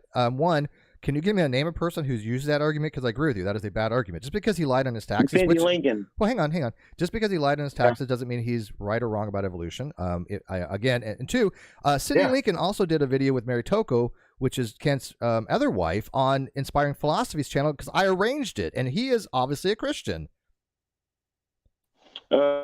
Two things. One, I don't believe he lied about his taxes, and then two, the issue of taxes. He was convicted, especially when it comes to federal income tax. How many counts? It's a highly debated issue in this country right now. No, it's not. Lie about his taxes. I lie about mine. Citation. What do you mean it's hotly debated by whom? Hey, the British. A lot of people that are in the truther community, and that's not hotly debated. Party. That's not hotly debated. Well, I don't know. Okay, how many people do you need to be debating this issue for it to be hotly debated? Then. Well, I mean, look, if people want, is flat Earth hotly debated? Depends if you're talking about it. Well, it's hotly debated amongst evolutionists and flat earthers. I don't debate them because I think the argument. I mean, not in any serious sense. Hey, can I step in real quick? Yeah. So, I'm trying to keep up with everything, because I'm like, right now, so just so we're all on the same page, what is the topic right now? And also, so we're all on the same page, I'm a Christian, so you got a Christian on the panel. So just letting you know. The topic cool. is. Can I say? Yeah, go ahead. Yeah. Oh yeah, I was going to say, this is so unfair to other people, so unfair to your audience, Steve. Steve, G-Man, and I have known each other for a decade. Yeah. And we're being pigs to each other because we like each other and having fun. Steve, can I ask you to, can we throttle back? Can we slow down the pace? G-Man a moment ago was trying to make a point. 3 different people interrupted him. I was one of the people who interrupted him. And yes. Like, I'm sorry, for some reason, StreamYard doesn't show the names. The guy in the middle top row is making a good point. And I'm sorry, we're having fun, but that's because we know G-Man. And you're right. I don't know why it's not showing the names either. It should, but G-Man, go ahead. You have the floor until you turn it over. Go ahead, and don't take 15 minutes. I was just briefly responding to the tax issue. I want to know how many people needs to debate an issue before it becomes a hotly debated issue. As far as the his tax situation goes, he had more than $10,000 on him at one time. That happens to a lot of people. As a matter of fact, there's a certain person in this community. His name is Revelation News. When I no. As a matter of fact, not him. We're not in our community. He's not in my community. He's not in my community. Right. He's a bad example, actually. But, not my community. There are other people out there. Yeah. There are other people out there who have more than $10,000 at one time. You know what I mean? And they do it regardless of what the government says, and they don't believe they're doing anything wrong. Yeah, please do, because I don't think that I don't think he's putting what actually happened. G-Man, and by the way, I had on my YouTube channel back when I used to host Hangouts. I don't understand StreamYards or Stream Duck, whatever the other thing is. I don't understand this. When I used to host stuff, it was on Hangouts. Arcane Logos, and I had an entire show about what Kent Hovind was charged with. G-Man, yes or no? Is it your view that Kent Hovind was charged with the offense of having more than $10,000 with him? Is that your understanding? Well, that's his claim. That's his claim. And he's wrong. And he's wrong. Right. Yeah, two, not everybody in this country agrees when it comes to the tax situation. Well, let me ask you, G-Man, what in the law would prevent you from having $10,000 with you? Anybody can have that. You can't take it across customs. Like, I can't take 10,000 American and wander into Canada. You're not allowed to, but that's not what he did. If you walk around in the United States with more than $10,000 and you don't got a good reason for it, that's considered money laundering. No, it's not. No, it's not. They may not be considered money laundering in 2023, but it was considered that. There's never been a law like that. Hang on. I can literally go to the bank right now and I can withdraw $10,000 from my account and I can do whatever I want with it. There's nothing wrong with that. Now, once I go back to deposit, what? I draw attention, because anything 10,000 or more is going to have to be don't come to Jersey or New York doing that, because then you'll find out real fast. I'm not going to go to LA with it either. Can I please answer this? Because this is something I do actually.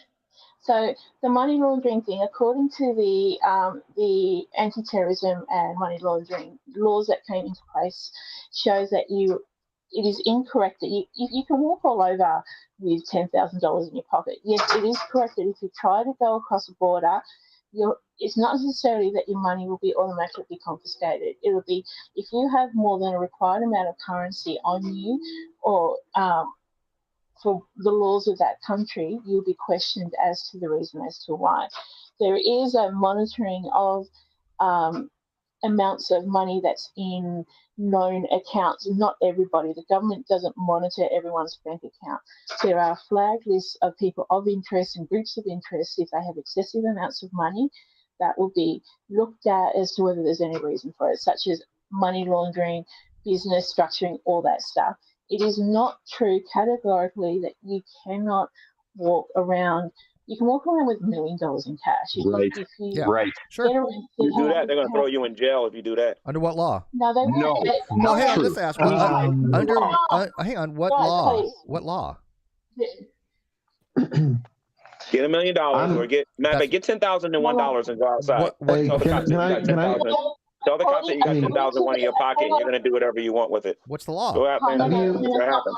Get outside. According to the Crimes Act and criminal legislations, there is no law that you can be arrested for having a certain amount of cash, unless, and the caveat to that is, you're using that cash for a illegal purpose, such as buying, numerous amounts of illegal drugs. Weapons. That's not what the law says. That's not what the law says.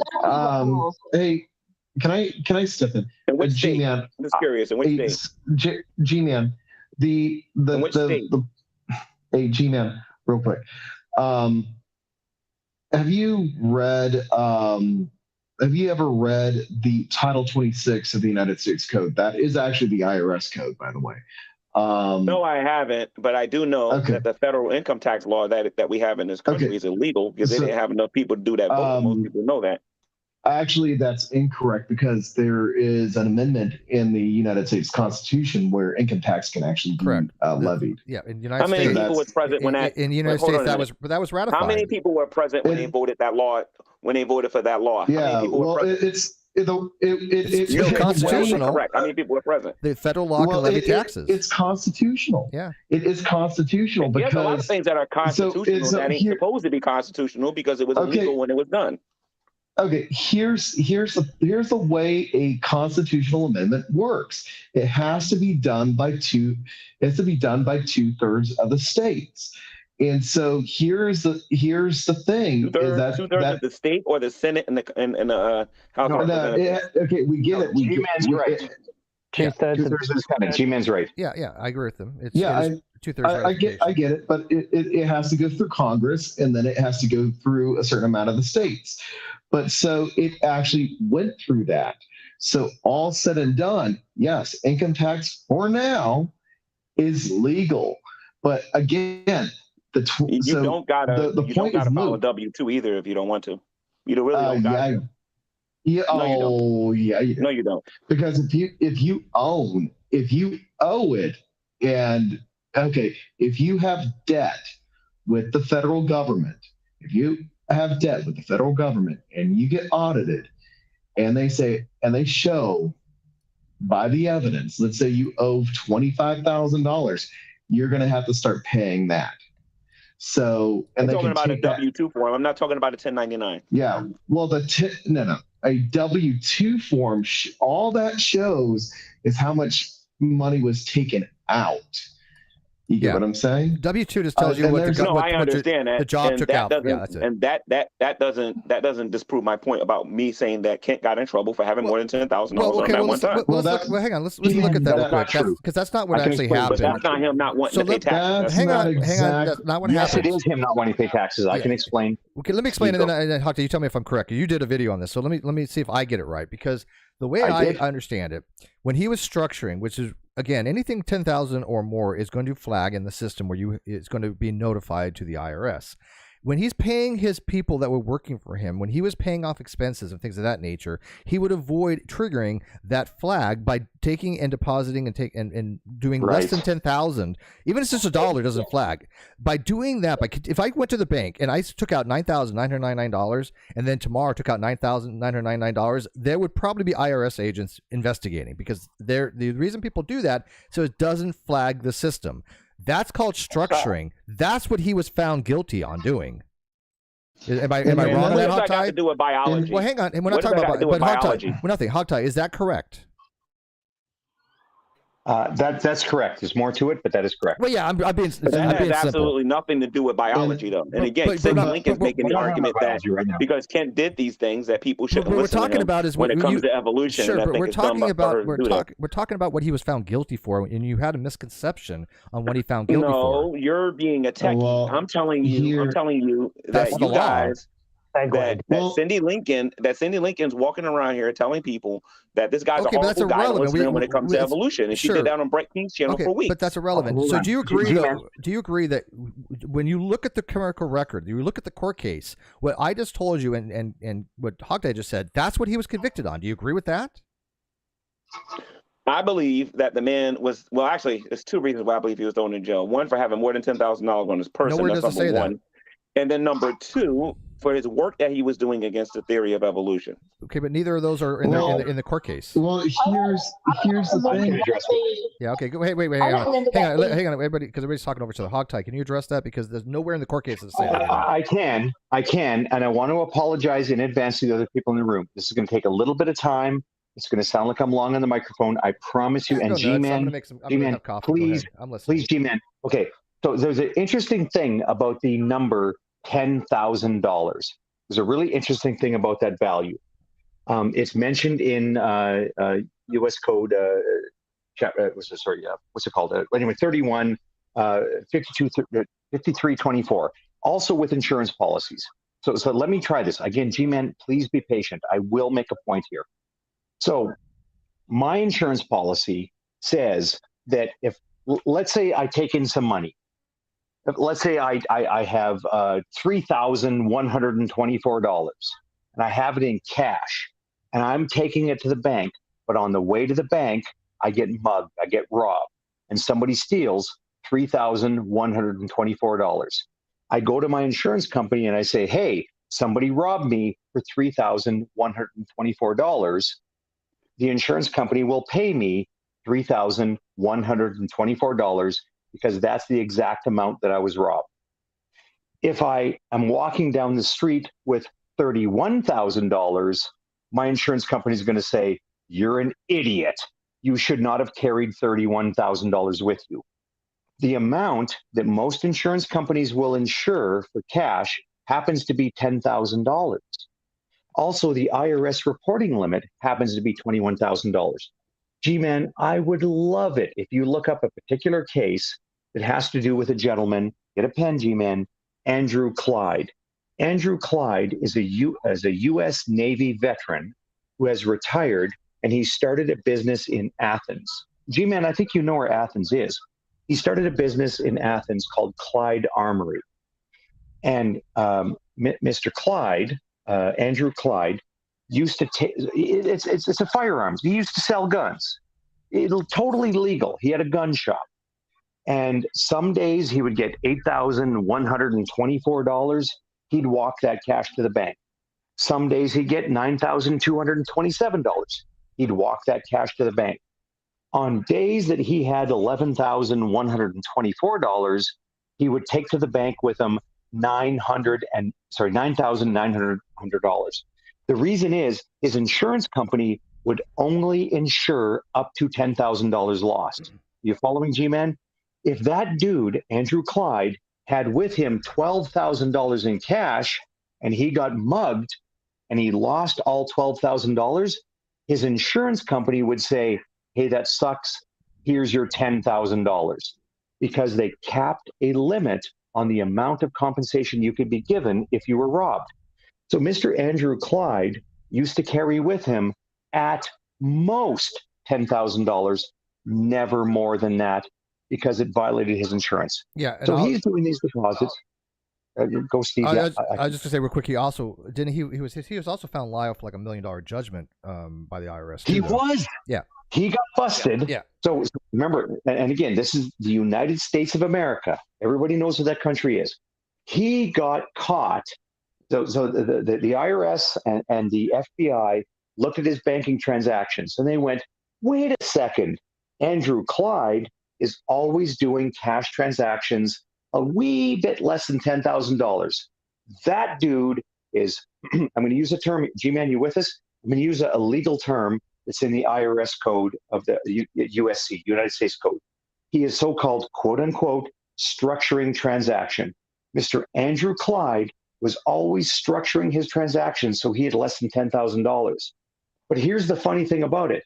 When he went to court over this, he said, sure, I'm structuring transactions, but I'm structuring transactions for the purpose of not messing with my insurance company. Mm-hmm. So let me read to you. You're still with us, G-Man? Yeah, because it got overturned eventually. It did. Yeah. He got his money back. Yeah. So G-Man, you got a pen? It is Title 31 of the United States Code, Section 5324. That is the thing that makes it illegal to structure transactions, right? If you are doing cash transactions less than $10,000, you're going to be accused of, quote unquote, structuring transactions.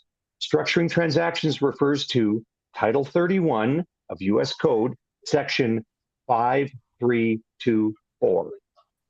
And he got charged for that. But here's the thing, that Andrew fellow got away with it because he said, yes, I'm structuring transactions, but I'm structuring transactions to avoid messing with my insurance company. Guess what? In the United States of America, land of freedom, that's not illegal. Let me read to you what structure. But if he was paying people with that money, that would be illegal. Pay employees. Right. Okay. No. It's about the evading taxes. Yeah. So let me read you what the actual. So people say, and G-Man, please follow me here. When we say, quote unquote, structuring transactions, that's just to be brief. It's just a short way of saying, let me read you the long, arduous, long thing. Here is the actual offense in United States, Title 31, U.S. Code 5324. Structuring transactions to evade reporting requirement prohibited. Structure or assist in structuring or attempt to structure or assist in structuring any transaction with one or more domestic financial institutions. Isn't that crazy? It's so long-winded, but here's the difference. That Andrew fellow was structuring transactions because he didn't want to get into a bickering thing with his insurance company that gave him payments when he was robbed. Kent Hovind was structuring transactions because he didn't want to pay taxes. G-Man, that's the difference. And by the way, G-Man, when Kent Hovind was in jail, he used the phone in the jail. G-Man, I know you've never been in jail. When you make a phone call from jail, that's recorded.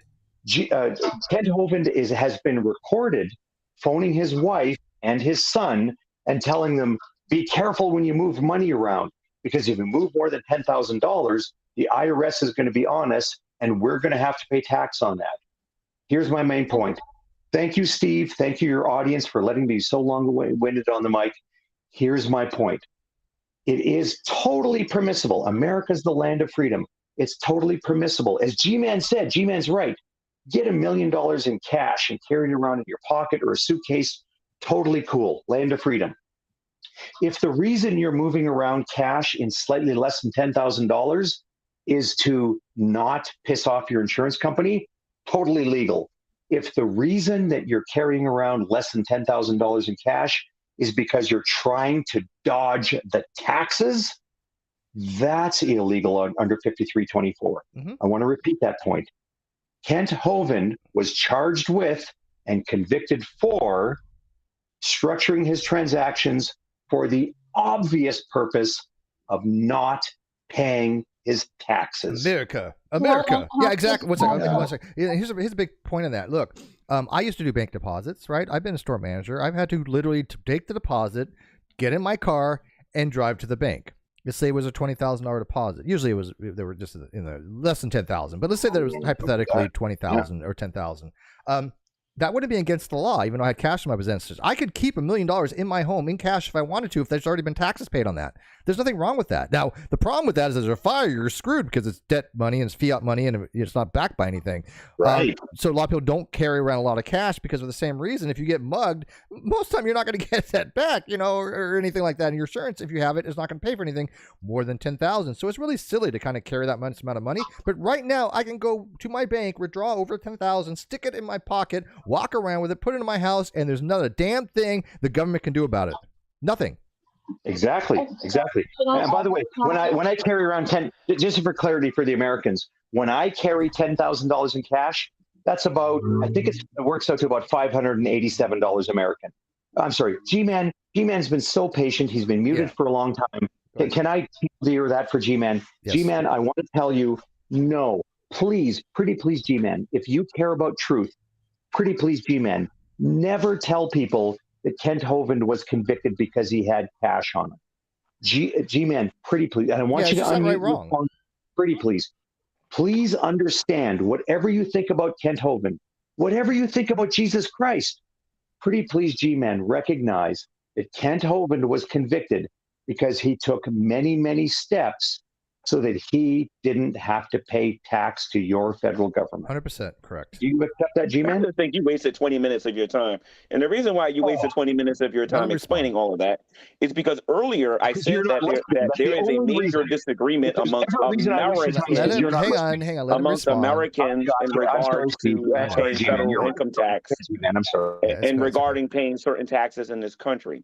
I know that Kent's one of them, and there's other people as well that have strong disagreements over the IRS, which is not an American government organization. It is an independent company or whatever. You know what I mean? It is nothing federal about it.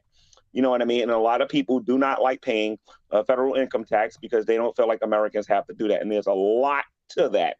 And the reason why I believe that you're wasting your time trying to explain it that way is that I'm looking at the definition of money laundering right now.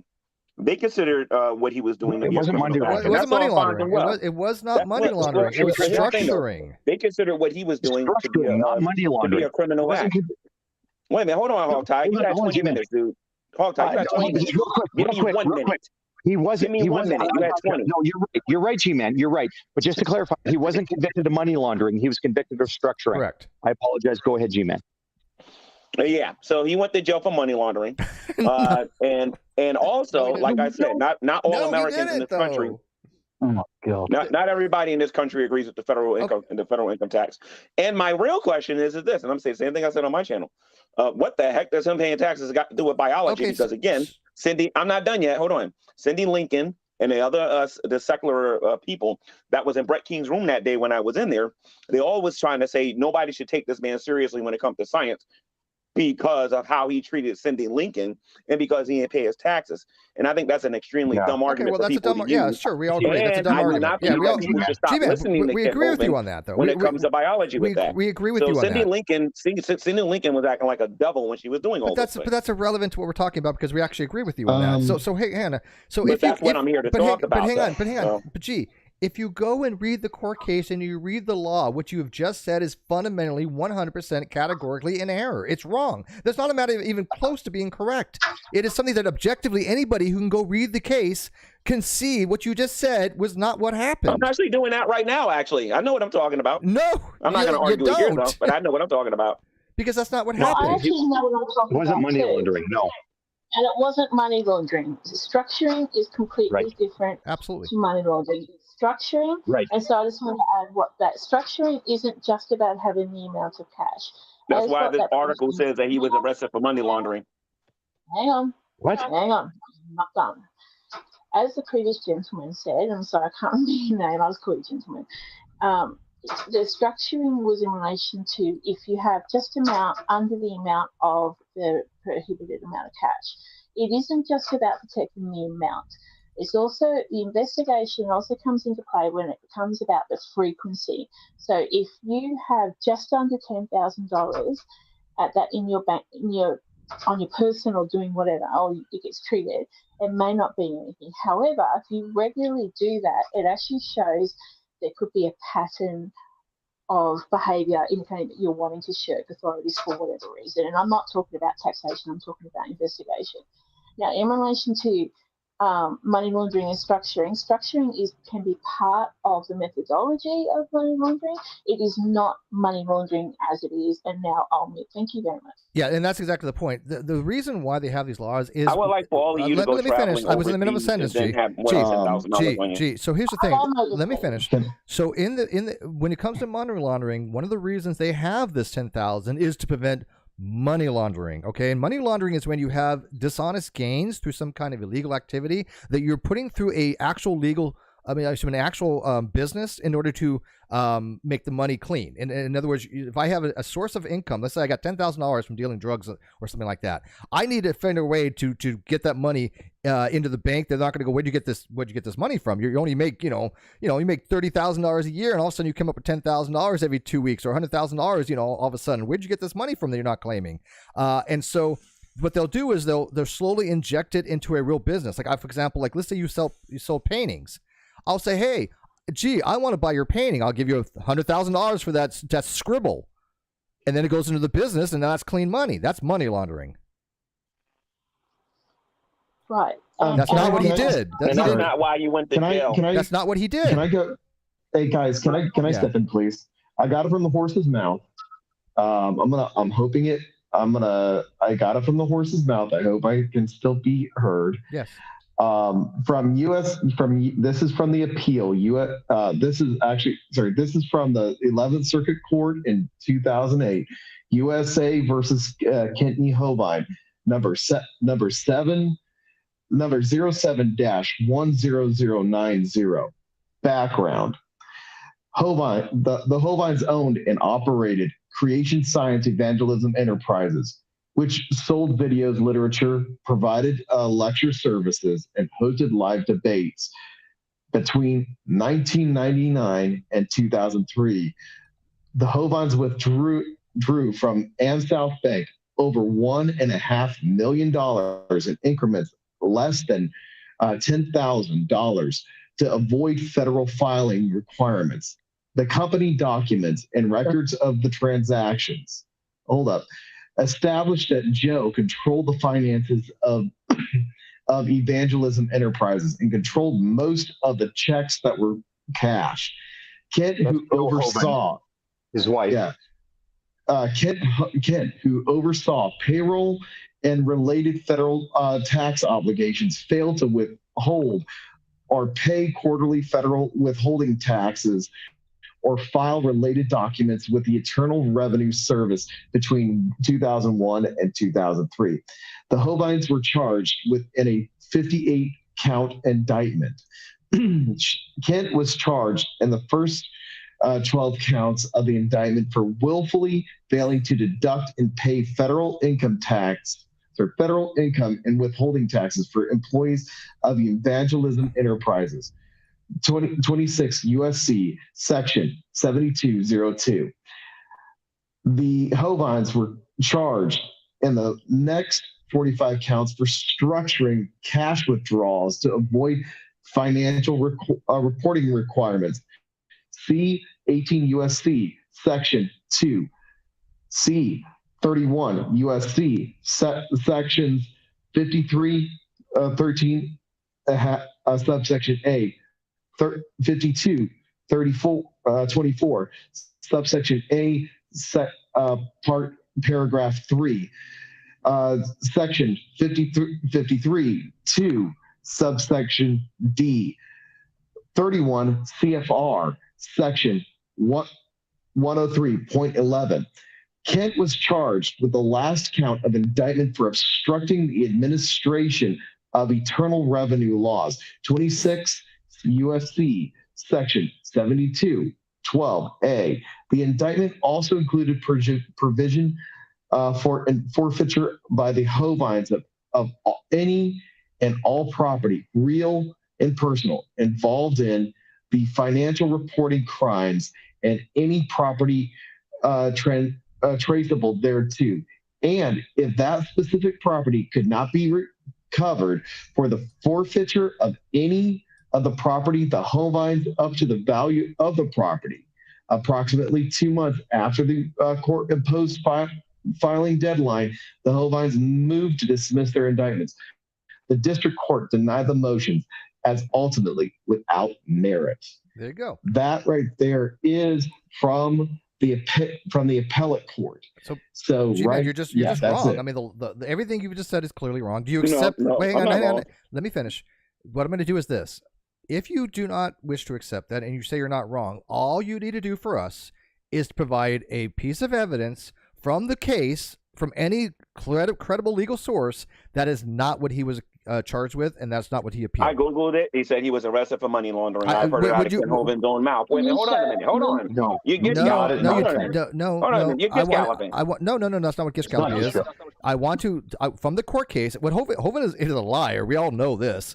Hovind is a commensurate liar. Wait a minute, Kent Hovind's a liar now? Oh yeah. So whatever he tells you, if the objective facts of the matter that you can go read the court case is wrong, he's lying. So what in the court case do you have that shows that you claim would be what he was arrested for when the court case and the appellate court does not say that? Well, I'm not going to cut my camera on to show you my other phone, and I'm not on my laptop because I'm on my phone. Give me the the bottom line is that if you Google it. Well, Steve, you over talking me ain't proving your point, dude. But I'm just going to mute. If you want to hear yourself talk, dude, talk. Go ahead. It's okay, G-Man. We're good. It's all right. I'm waiting to see. No, here's the thing, though. You're asking me a question. I assume you want the answer, and then when I talk, you interrupt me. So when I'm trying to be polite, I'm going to mute my microphone. When you're done talking, I'm done. Go ahead. What's your evidence? Okay, so again, I'm on my phone. I'm not on my laptop. I have my other phone, and my other phone, I would be able to show everybody where it says that he got arrested for money laundering. But that's neither here nor there, because there's a greater point here. So you guys are spending 40 minutes to make sure that everybody out there know this guy didn't pay his taxes, which every person on the planet on the earth, to some degree or another, has evaded their taxes as well. That is nothing. My point is this. No, that's not true. But that's Wait a minute. Hold on. You guys have talked for like a half an hour. Okay? Yeah. If you don't want to hear an objective voice on this, then you guys can just keep talking amongst yourselves. But the point of the matter is this. You spent a half an hour talking about this man not paying taxes, and that has absolutely, positively nothing with evolution. Yes, I agree. Can I address it? We all agree on that. It has nothing to do with evolution being stupid. His arguments against evolution. But Cindy Lincoln, hold on a minute. Cindy Lincoln is being propped up by people who believe the theory of evolution in hopes that if she goes out there and says these things about him, that people are like, oh, this is a horrible person. We're not going to listen to him. When I'm sorry, that's not how Christianity works. Did you? We don't judge people based on. I'm not gonna listen to this person talk about the Bible or evolution because this person didn't pay their taxes. That's stupid. Did you watch my video interviews with Cindy? No, I did not. Okay. Well, let me. I was randomly invited in here because I got a link on Google, and you guys started talking about Kent Hovind. I recommend that you do though. I don't worship the man. I want to make something crystal clear here. Go ahead. I don't worship him. I have my own views and opinions about him and his doctrine and everything and whatnot. However, the secular community should not use he pays taxes as a means of saying that the man don't know what he's talking about regarding evolution. Right. We agree. Yes, we all agree. Very good. I think we're on the same page on that. Matter of fact, that's why I said, hey, G-Man. We agree on that then. This is why we agree on that. G-Man, this is why we agree on that. Let's also agree on this. That everybody in this room, to some degree or another, has evaded their taxes to some point or another. No, I don't agree with that. I literally have given my taxes to people. I don't believe that for a second. Well, let me explain. I have literally given my tax returns to certain people in this community to verify that my taxes are paid absolutely on point. People have my tax returns, and you know this is true, G-Man. For the time that you were a teenager to the time that you're an adult, okay. I don't believe that one for a second. Yeah, that's what I have. G-Man, everything that has nothing to do with the man's actual ministry that Cindy Lincoln is trying to destroy because they're saying that he ain't paying no taxes. Come on now. Everything that I've ever owed is paid. Okay, so that just makes no sense there. But here's the point. I want you to go watch those videos I made because at no time in those videos when I was talking with Cindy did we ever bring up, oh, well, Kent is lying about this and his taxes, and he's a tax evader, therefore biology is, as evolutionary theory. Cindy did do that on YouTube take it up with her on your channel. I never did that on mine. But I'm just telling you, that's what I'm talking about, though. You guys spent a lot of time talking about, Cindy agrees with you on Young Earth creationism. Why would she make that argument? Hold on a minute. I was in a room with Cindy Lincoln on 2 separate occasions.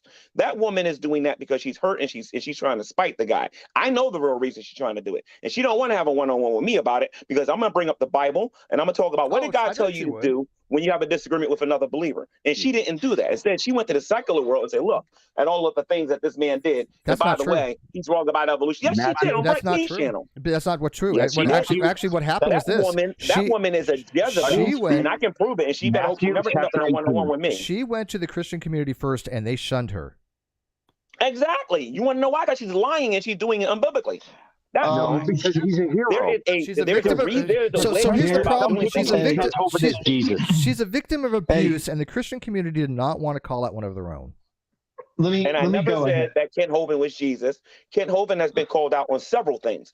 And again, the secular community is not as informed about what we talk about in private or in public as you guys like to make yourself out to be. I'm gonna turn this one to Cow Talk. Cow Talk loves this topic. I've heard Kent Hovind say things on his YouTube platform, and I've openly corrected him on my platform. So I don't know what you guys are getting this that the Christian community ain't saying nothing. Cindy Lincoln is attempting to do things unbiblically, and Cindy Lincoln is going to get rebuked herself because she didn't do it the right way. Hey, can I step in? Yeah, please. And then Hot Talk. Here's a thing that actually here's the thing though is that Hovind himself and his organization and everything like that is actually not recognized by the most ancient of traditions. Like the Orthodox Church is a very ancient church, and so when all is said and done, your most ancient churches, including the Syrian, the Eastern Orthodox, even the Ethiopian, we don't recognize him as any kind of Christian at all.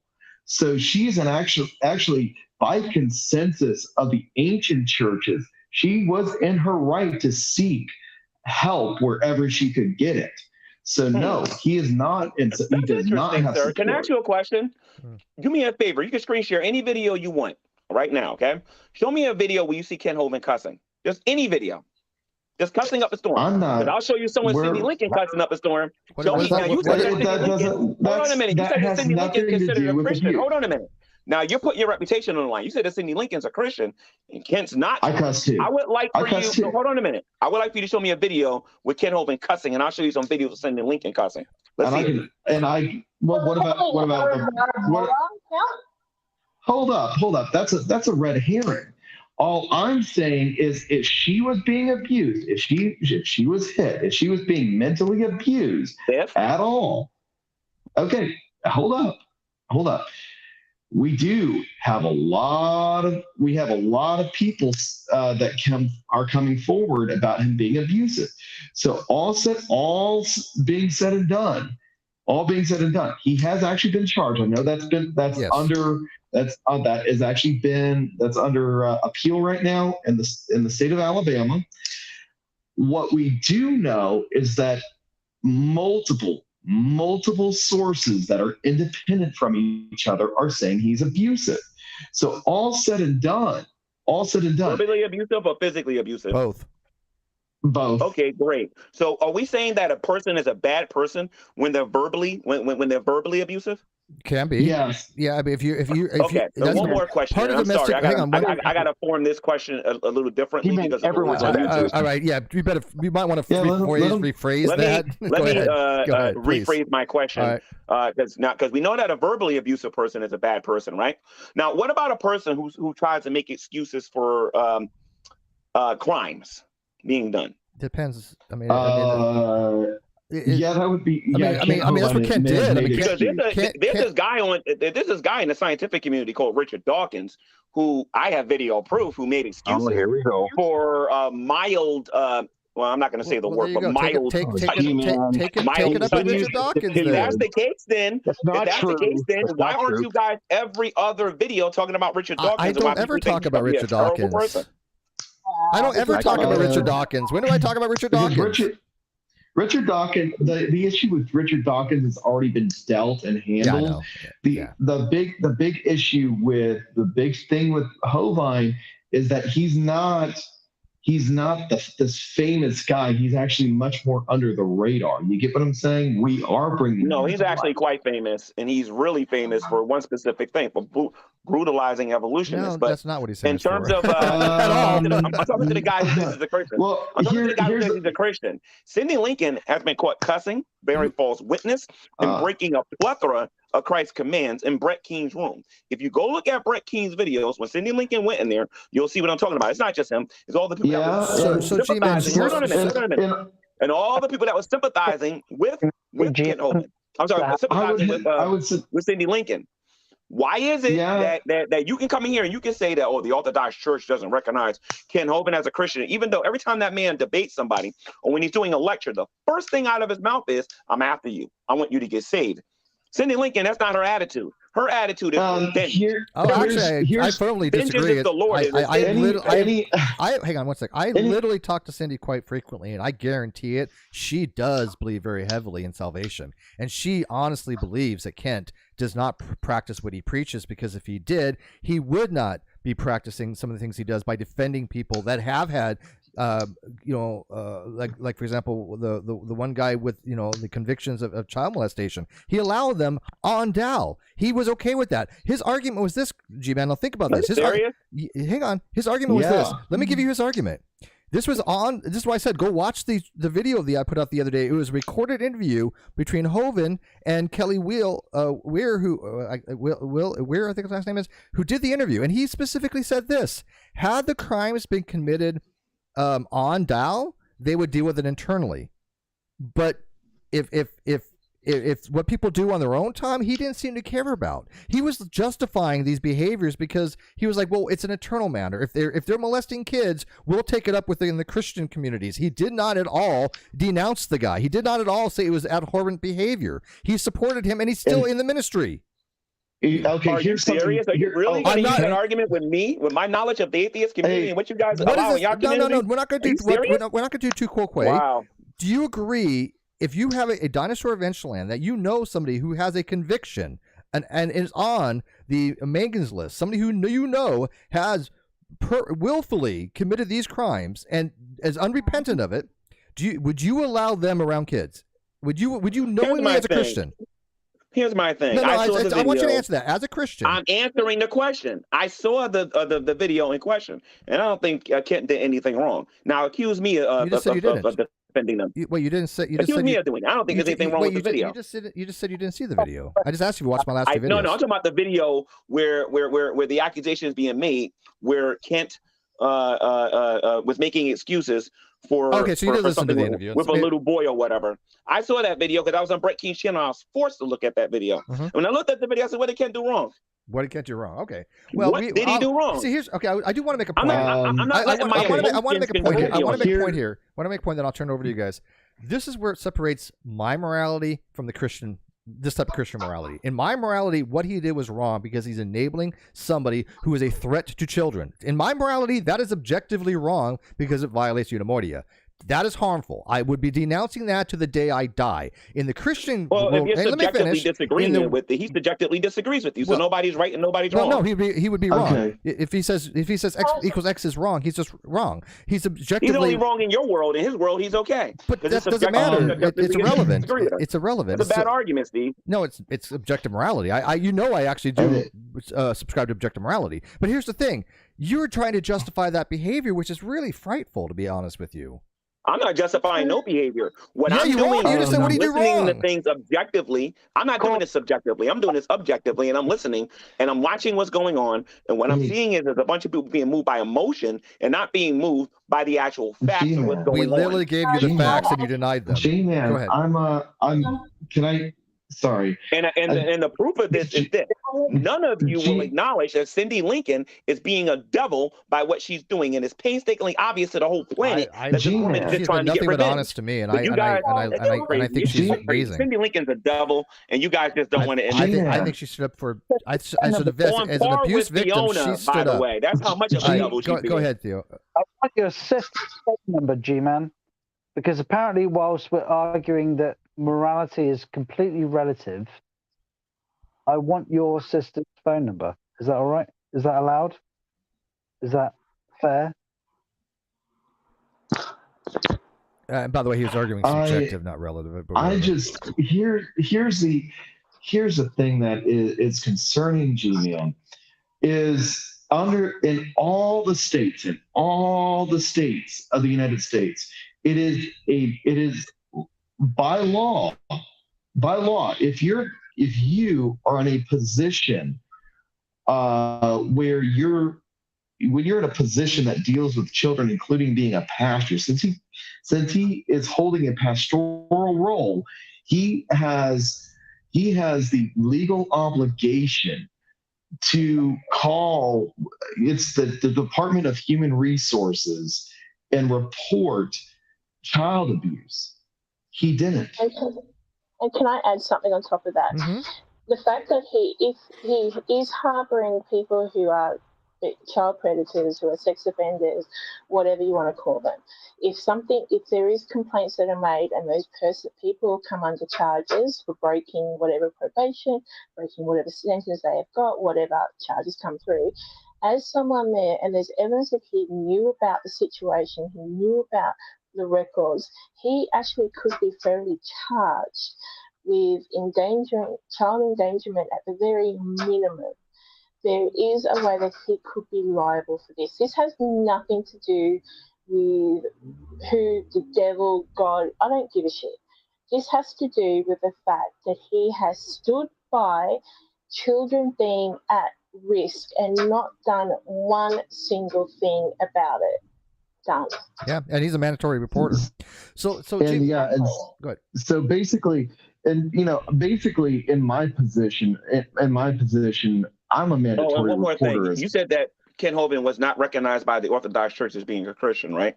No, he's not. Okay, so now, so what's your name again? Your YouTube name? I'm sorry. I don't have a YouTube channel. I'm going as Theotokos on here because Theotokos is the Greek title of Mary from the Greek patristics. Yeah, I should probably let you know something about me. I'm not a big fan of Roman Catholicism or the Orthodox Church. So he's Eastern Orthodox. You see, my thing is this. You either believe in Christ or you don't. If you believe in the doctrine and creeds that the Holy Roman Catholic Church or the one that's older than it, you know what I mean, you're in a lot of trouble. So the Orthodox Church giving somebody opinions about who's saved and whatnot, they should be worried about themselves. Stop worshiping statues and everything. No. Here's the thing. You're trying to change the topic from mandatory. I'm not trying to change the topic. I just wanted to make sure I put that out there. It's gonna go. No, I don't do red herrings. Here's the thing that is here's the hardcore. I'm not doing a red herring, sir. I'm stating the fact. He is a mandatory reporter, point blank, in all 50 states. Is there Bible mandatory reporting? Is there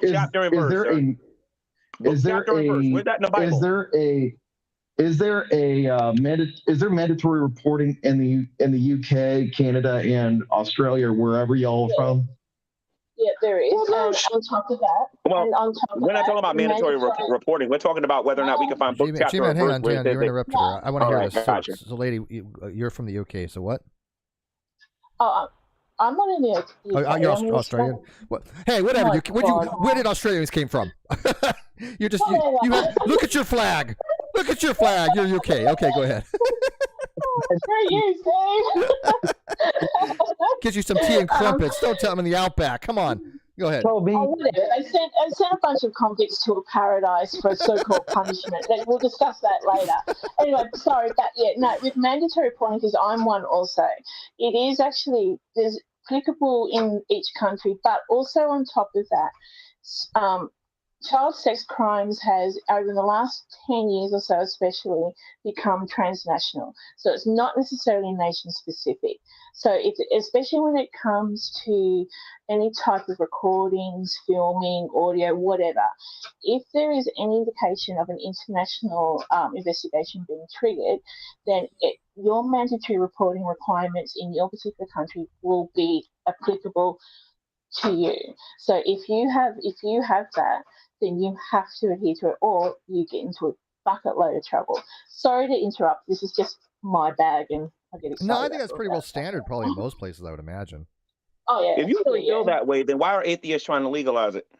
Legalize I don't care. What are you talking about? Legalize what? There's a YouTube channel called Anti-Atheism, and there's an atheist on there trying to legalize this stuff.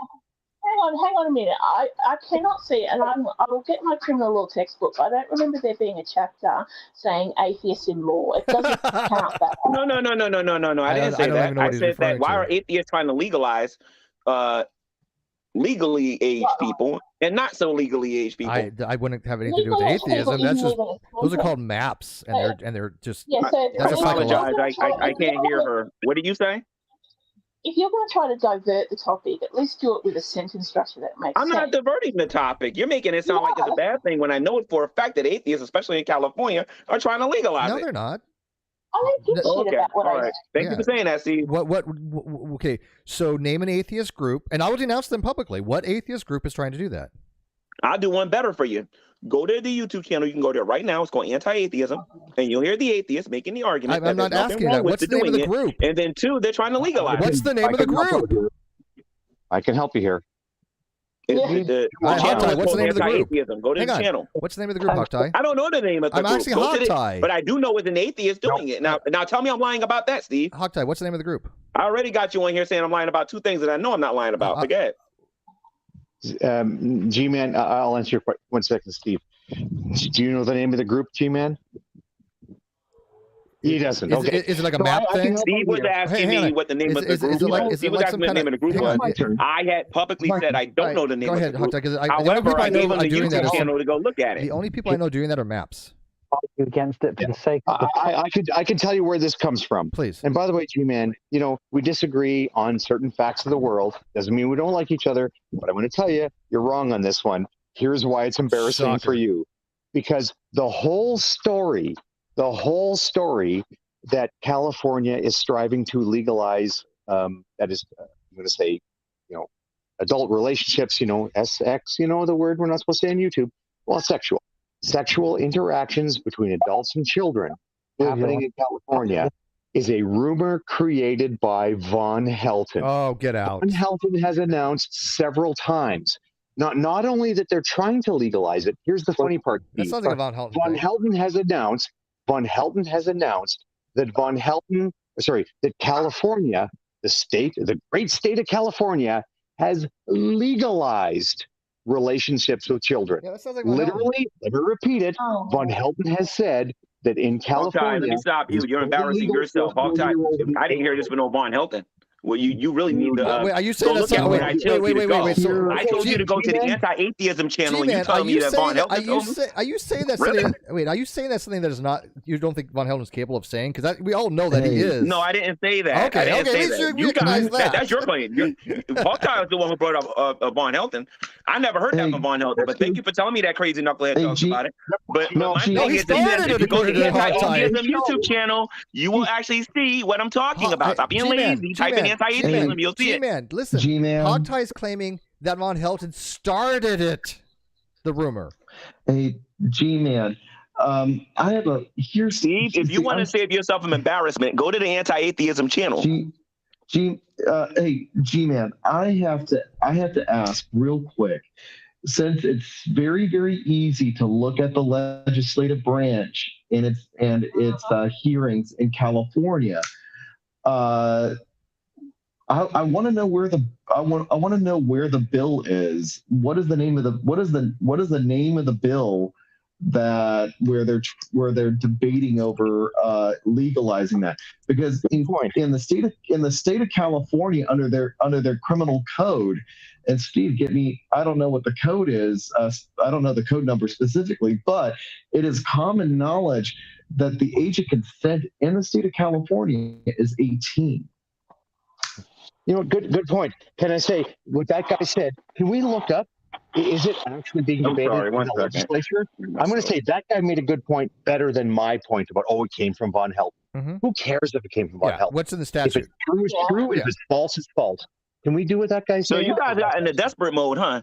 You guys clearly didn't listen to nothing I said. Well, we just want evidence. Number one, I told you the source. You didn't go to it. You're not screen sharing it. You don't want to look at it. That's irrelevant. I never said nothing. Hold on a minute. I want to make sure this is perfectly clear. Sure. Because you guys do a lot of talking on here. I guess you don't get to talk a lot. But Hogtie, for the record, dude, that was you that said that I got that from Von Helton, and that was you that said that he made up that rumor. I told you the source to go to. I told you where to look at. You didn't go there. You just brought up Von Helton. How would that? Remember, how would that demonstrate anything? When I call you a liar later, don't get mad at me because I told you where to go. How would that demonstrate anything? If Von Helton started that rumor and other people ran with it, how is going to some other? If Theo took that rumor and ran with it on his channel, and you said, "Hey, go to Theo's channel and watch that," how would that demonstrate whether it came from Von Helton or not? Yeah. What I'm saying is that since I'm the one who made the argument and I'm the one giving people my sources, I can tell you where I got my information from. I didn't get it from Von Helton. Well, because Von Helton gave it to other people. Me and Von Helton don't talk about that kind of stuff. So I don't know what you're talking about regarding that. I'm telling you where I got my information from, and you notice that you're not going to the source to look at where I got my information. What would happen? But you don't have to, though. You don't have to, though, because you guys are trying to run from it by trying to say Von Helton as if Von Helton matters in here. We just ask honestly, come on now. I think Von Helton is cuckoo for Cocoa Puffs, and you think I'm going to use him as a source? Are you serious? If Von Helton did admit to that, would G-Man believe that? I mean, like I said, it wouldn't prove anything because we know Von Helton is wise. No, I'm running my mouth. I'm running my mouth. Okay, G-Man, you know what? Here's the thing. I said the thing about, G-Man got it from Von Helton, and G-Man says, no, I didn't. Hogtie, where do you get that from? And I have to think, you know what? I'm running my mouth. Americans say that phrase too, right? Yeah. You know what, G-Man? I don't know that's the... Okay, G-Man, I do know for a fact you've heard Von Helton say it. He said it on your broadcast. But wait a second.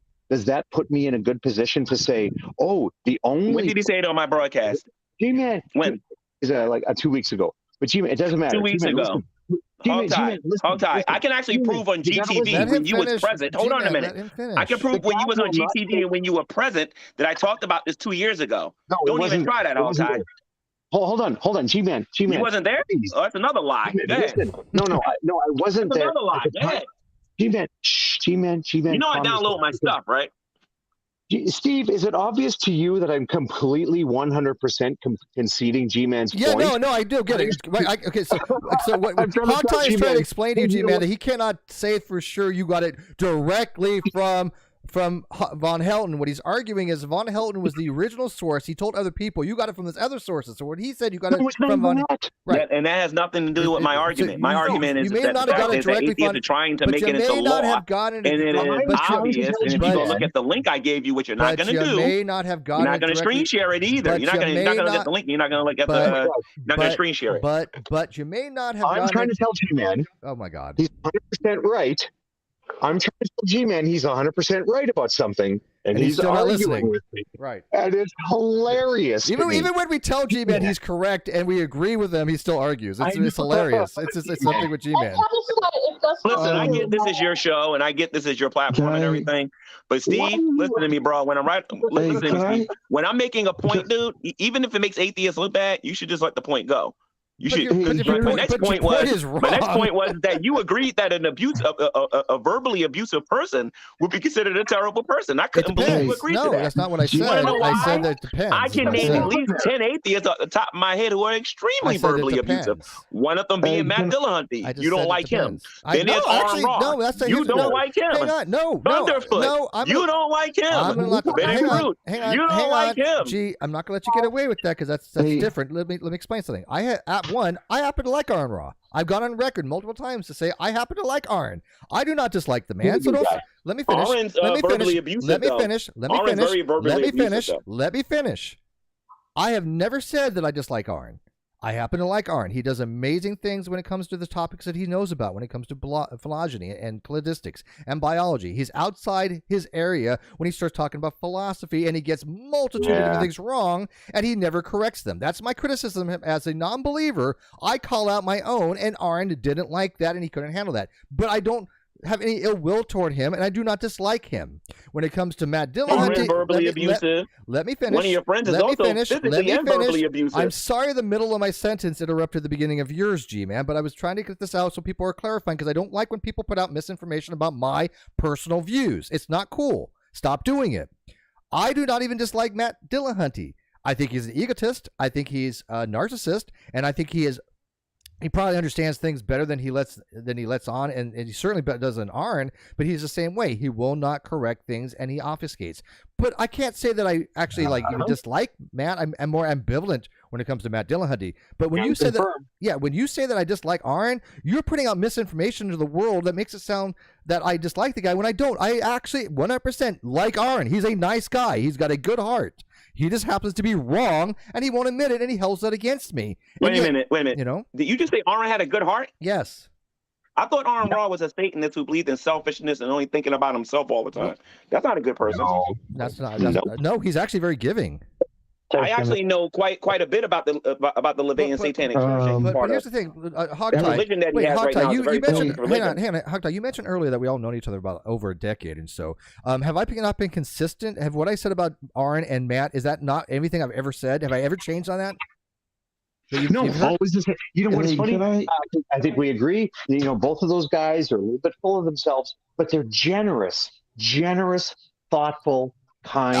I'm sure. I would have loved to hang out with Aaron and have a beer with him. We could probably sit and have a beer. But the problem is that I presented evidence. I know you have. I have presented evidence that Aaron is wrong. That is incontrovertible. That is irrefutable. That is logically, that experts in logic have told him I am correct on that. I know for a fact have told him he cannot refute that. And so instead of being a man and just admitting, or just say, look, I don't want to talk about it, everything like that, and I accept your criticisms because I will still call him out for it, he decided to take the route of just blocking me and then attack me personally, which he did in one of his blogs.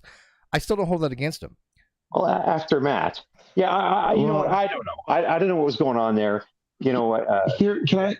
I want Hogtie to address it. Hogtie literally knows this situation. He knows both these people personally. I got the name of the video if you want to, by the way. About that's right. But Hogtie, can you address the underage stuff and whatnot? I got the name of the video. You have actually been out with them, so you know what I'm talking about. Okay. Yeah. Actually, wants to return. Aaron is a very selfish person. Hold on. No, he's not. He's not. Let me tell you something about Aaron. I'll tell you about something about Aaron. And by the way, it sounds like G-Man wants to return to the underage thing, and he was bringing up, let's get to the truth of it. I'm a big fan of that. But hold on a sec, G-Man. We're now talking about this other thing. So just hold on to that thought for a second. We'll get to it. But like Aaron, I disagree with him about things. And it's not just me. it had been DPR before he passed away. Mm-hmm. There was a behind the scenes discussion. Yes, yeah, but he had problems. Oh my God, G-Man, I know you cared about DPR Jones. Let me tell you something about DPR Jones. Romans 3:23, and I love him very much. You know, and Aaron and I disagree on things. There was a day that G-Man, you remember Ozymandias, right? Ozzy, really good at philosophy. Love Ozzy. Wonderful man, heart of gold. Ozzy and I sat down with Aaron for like 3 hours trying to talk to him about philosophy. Mm-hmm. And we were so frustrated with him. You know what? But here's the thing. You may disagree with Aaron about things. I know you do. So do I. But I promise you this, heart of gold. Yeah, and so let me ask you, Hogtie, because I want to ask you, Hogtie, because I know that Ozzy has talked to him. I know that Alex Malpass has talked to him. I know that you've talked to him. And you know Ozzy and I go way back as well, and you know Ozzy is in full accordance with my arguments. I mean, I got most of my arguments that I derived from Ozzy's position and Graham Oppie's positions, and so I think we're all on board when it comes to that. But why do they have such a vitriolic response to me? And it could be presentation. I get that. I mean, look, I could be an asshole. I could be belligerent when it comes to certain people. But I was kind as fuck to Aaron. I'm like, Aaron, you're just wrong. Here's the logic. But there was such an entrenchment effect, just a backfire effect with me that he didn't have with you and Ozzy, because he still gets along with you guys, even though you guys were telling him, and I know you're telling him that my arguments were good. So why is it about me that he specifically had this weird reaction to? May I step in? Absolutely, but I would like Hogtie to answer that if he could. Okay, this other guy wants to talk, so I will shave my 7-minute answer down to 1 word. Can you do that? You're Canadian. I can. Yeah. And then, go ahead. Steve? Yeah. Public. Yeah, I get you. That's the word I'll give you. You know what? And that's all. You know what? Hang on. That's all you need to say, because I get it. I really do get it. But go ahead. Whoever's wants to talk. Here's the biggest concern I have, G-Man, and I'm not trying to be mean. I'm not trying to be cruel or anything like that. And one of the things that we actually teach, one of the big things we'll teach in catechism, towards people that are actually working towards baptism. And when I say working, I mean studying. You have to study church history. You have to study the basics of ancient church history, basics of medieval church history. You have to learn theology and things like that. There's a very big humbling lesson you have to absorb in all that. All men fall short of the glory of God, right? So no, it's not just that. It's not really just that. Yeah, that's true. But what I'm saying is, don't theologize.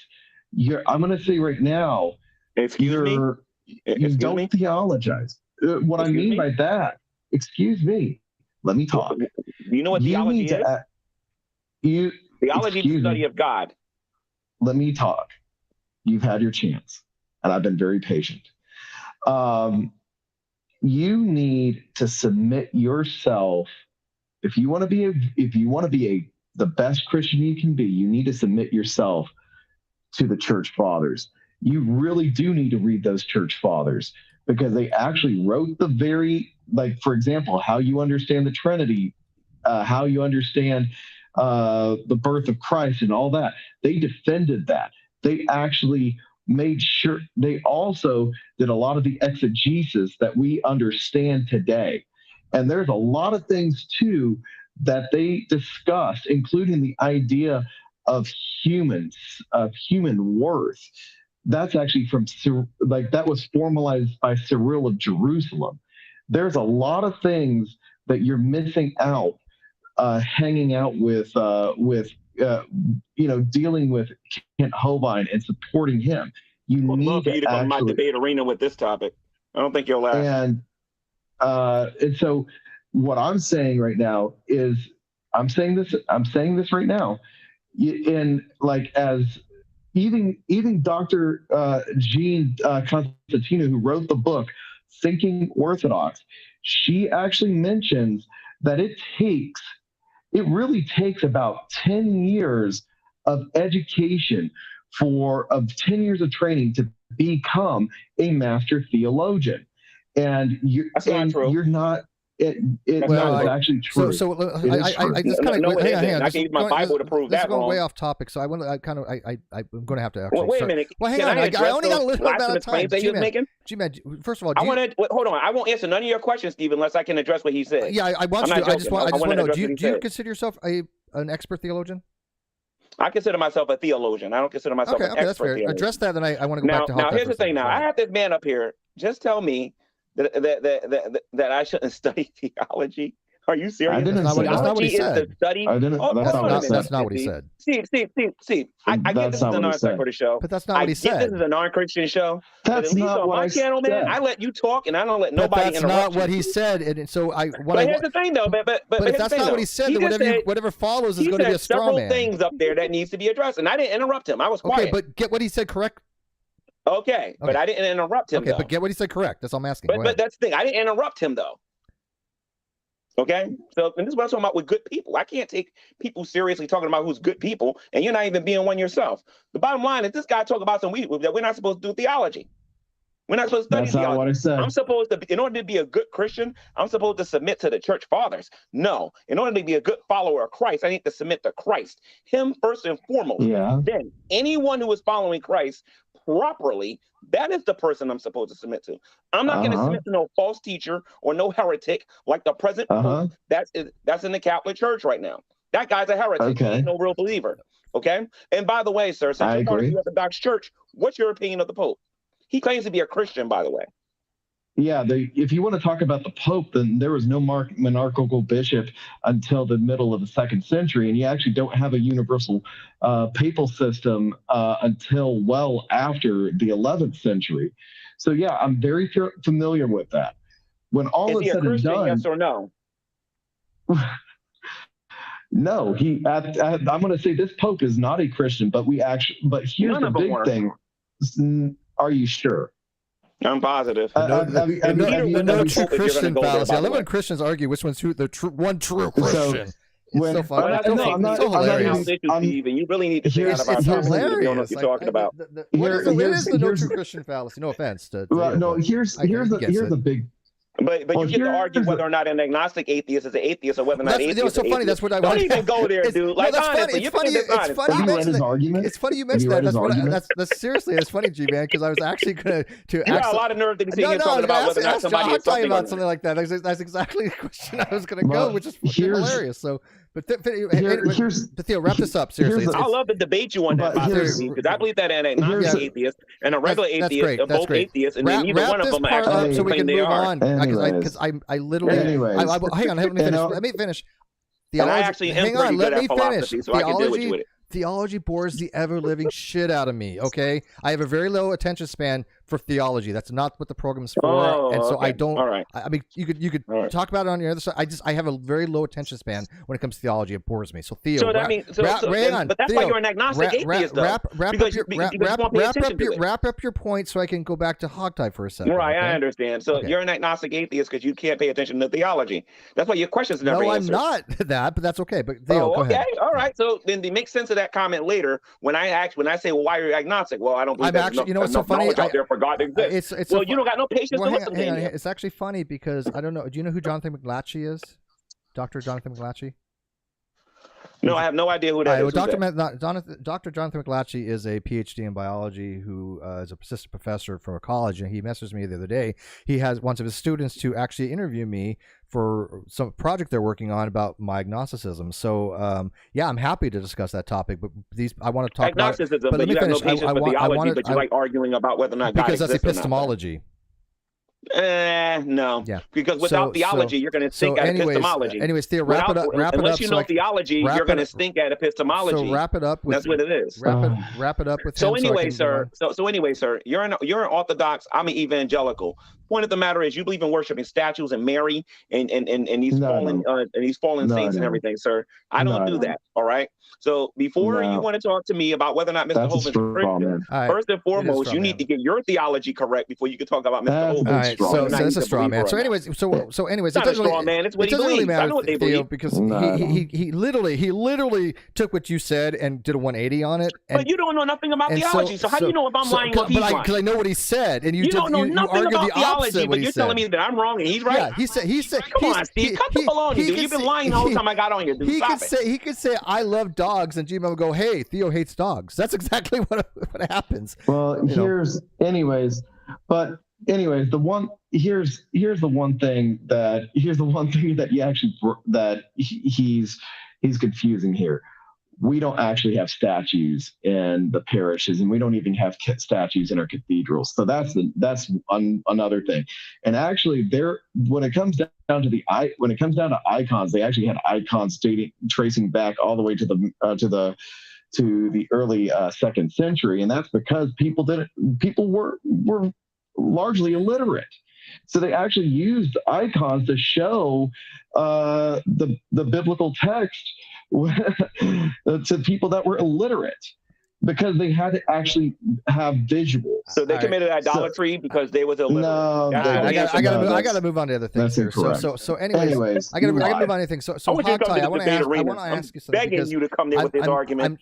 I am trying to get people, as you know, to actually man up and debate me, or at least discuss. I mean, I'm not a big fan of debate anymore. I've done my share of debates. People know the history of my debates, but I like to do discussions, and it's finding a very hard time to get anybody, like, for one, to defend Kent. The best we got here is G-Man. To defend certain epistemological arguments that I make. I put my 3 things that I've written in my video description, so go check them out. I know you read one recently, so I want to ask you 2 things. One, you talk about, I understood what you mean by public. I get that. But here's the thing. Matt Dillahunty has actually came out, and within a year ago, and acknowledged implicitly, I won't say explicitly, but he has implicitly acknowledged certain ones of my arguments being correct, such as agnostic atheist being nonsensical in the weak case. And he mentions my name with it every single time somebody calls into the Atheist Experience or the line, and they mention agnostic atheist. My name is thrown in that mix because I've done so much writing on this particular topic, and he accepts that case. He no longer identifies as agnostic atheist. He actually has said, even though it's on the Iron Chairs wiki page, he thinks that agnostic atheist, that phrase, is nonsensical in the weak case. And I go beyond that, but he got that from me. He literally got that from the things that I have written, and he attaches my name to it. But he'll never say, he'll say the agnostics are right about that. He has said that. He's like, the agnostics are right about this, but he will never say, ever, will Matt Dillahunty say, Steve McRae was right about something. Never. Most channels are bigger than Matt Dillahunty. I want Hogtie's, because again, Hogtie and Matt have a really good rapport. And I used to with Matt. But do you notice how strongly they will not give me a shred of credit of my arguments that have been out there for how many years? And matter of fact, just recently, Cosmic Skeptic has come out not too long ago using terminology the way I do. Rationality Rules has came out using terminology that I use. And then just even more recently, Genetically Modified Skeptic has been running arguments that I have ran for years and been saying same things that you need to leave atheism that I got vilified for and cast out as a heretic from the atheist community for dare explaining things from a philosophical academic standpoint. Is that not true, Hogtie? And by the way, you read my paper. You did 2 reads of it.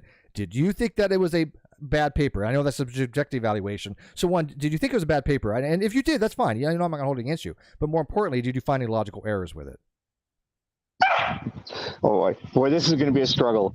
Steve, go ahead. Parse it as you need to. I don't want to put you on the spot because I don't want to get you in trouble. I get that. I'm going to first tell you why it's funny. Okay, Steve, you might underestimate the sheer number of questions you just asked me. Well, I was trying to get him in, but Jesus Christ, G-Man just makes it difficult. Let me read the super chat, then you have the floor. God is coming for £5. Thank you, by the way. Keeps the light on because, if you guys want to become a member of the channel, great. If you want to be a patron, it's in the video description. Please help support the channel. I am trying to do these, So G-Man, he says, hey, G-Man, I have a tip for you. Shouting over everyone isn't winning an argument. It just makes you look rude. But that's G-Man style. We get that. We have nothing. We understand what we get ourselves in for. You know what? I like to clear everybody. He's right. Yeah.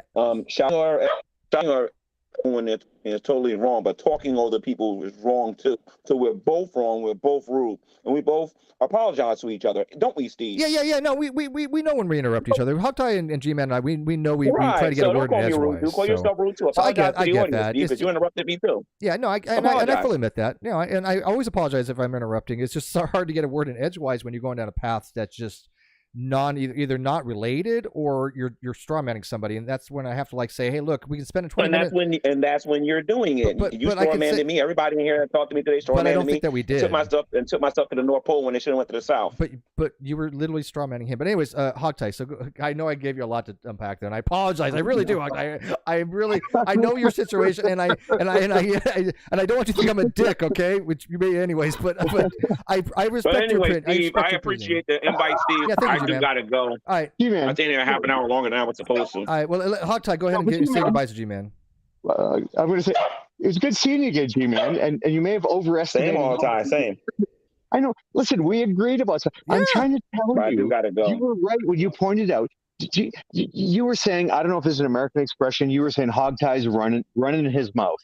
I do got to go, guys. I'm actually in a bind right now. Hogtie, you can come to the debate arena and say all this stuff later, all right? All right. We're done. Okay. We're done. All right. Anyway, very cool. Have a good night. Bye, G-Man. Thank you for joining. You too. Peace. You too. That guy's bonkers. It's quiet now. That's all of a sudden it's like, my big thing right there is the only thing. See, I should have used I think I used a greater term than he understood. What I should, and this is my fault, and I'll use more of he should study it. See, here's the thing: he needs to actually be trained in the topic, and so even exegesis takes time to train. Yeah, he was totally misunderstanding what you're saying, because you never said people shouldn't study that. I just have no interest in it. No offense, and people respect that, and I respect their interest in it. Well, the thing, sorry. Yeah, go ahead. The thing is it's the same with logic. You know, you can there's a number of great textbooks out there. There's Gensler, Copy, Kreeft. I mean, they all have their strengths and weaknesses, but I do particularly like Copy. Copy has great real life examples. There's others that are great, but to be when I say to be a master theologian, I mean to be at the level of someone like Gregory Palamas, or to be at the level of St. John of Damascus. I mean, those people studied for a very long time. We all agree with you. Yeah, I mean, I don't think anybody in the right mind would disagree with that. Yeah. Oh no, I'm not saying you guys do, but another thing he doesn't understand is there's a difference in Greek. There's actually in Greek itself, there is actually multiple ways to venerate. And so when we actually venerate saints, it's not worship it's not worship of them like they're God. It's more to say, please pray for me, or pray for my family, or pray for my enemy, or pray for this person, or pray for that person. And that's actually found. So I can go on and on and on. As soon as you say, which another thing G-Man doesn't understand, we could literally be here for years. That whatever falls, literally after that. So I get your point, but I really got to move on. It's already 7:30, and I don't like doing more than 2-hour streams, and we're already 9 minutes past that.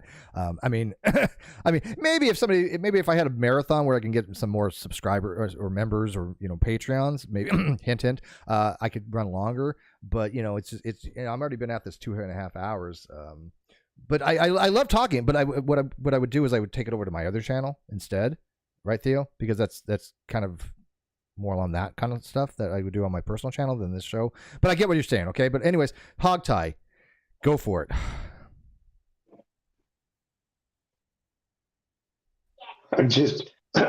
I'm drying my hands. What happened here? The whole thing with my arguments and stuff like that, and my paper. Oh my God, that was 20 minutes ago. I was trying, dude. I'm trying. I can only do so much, man. Come on. Cut me some slack here, brother.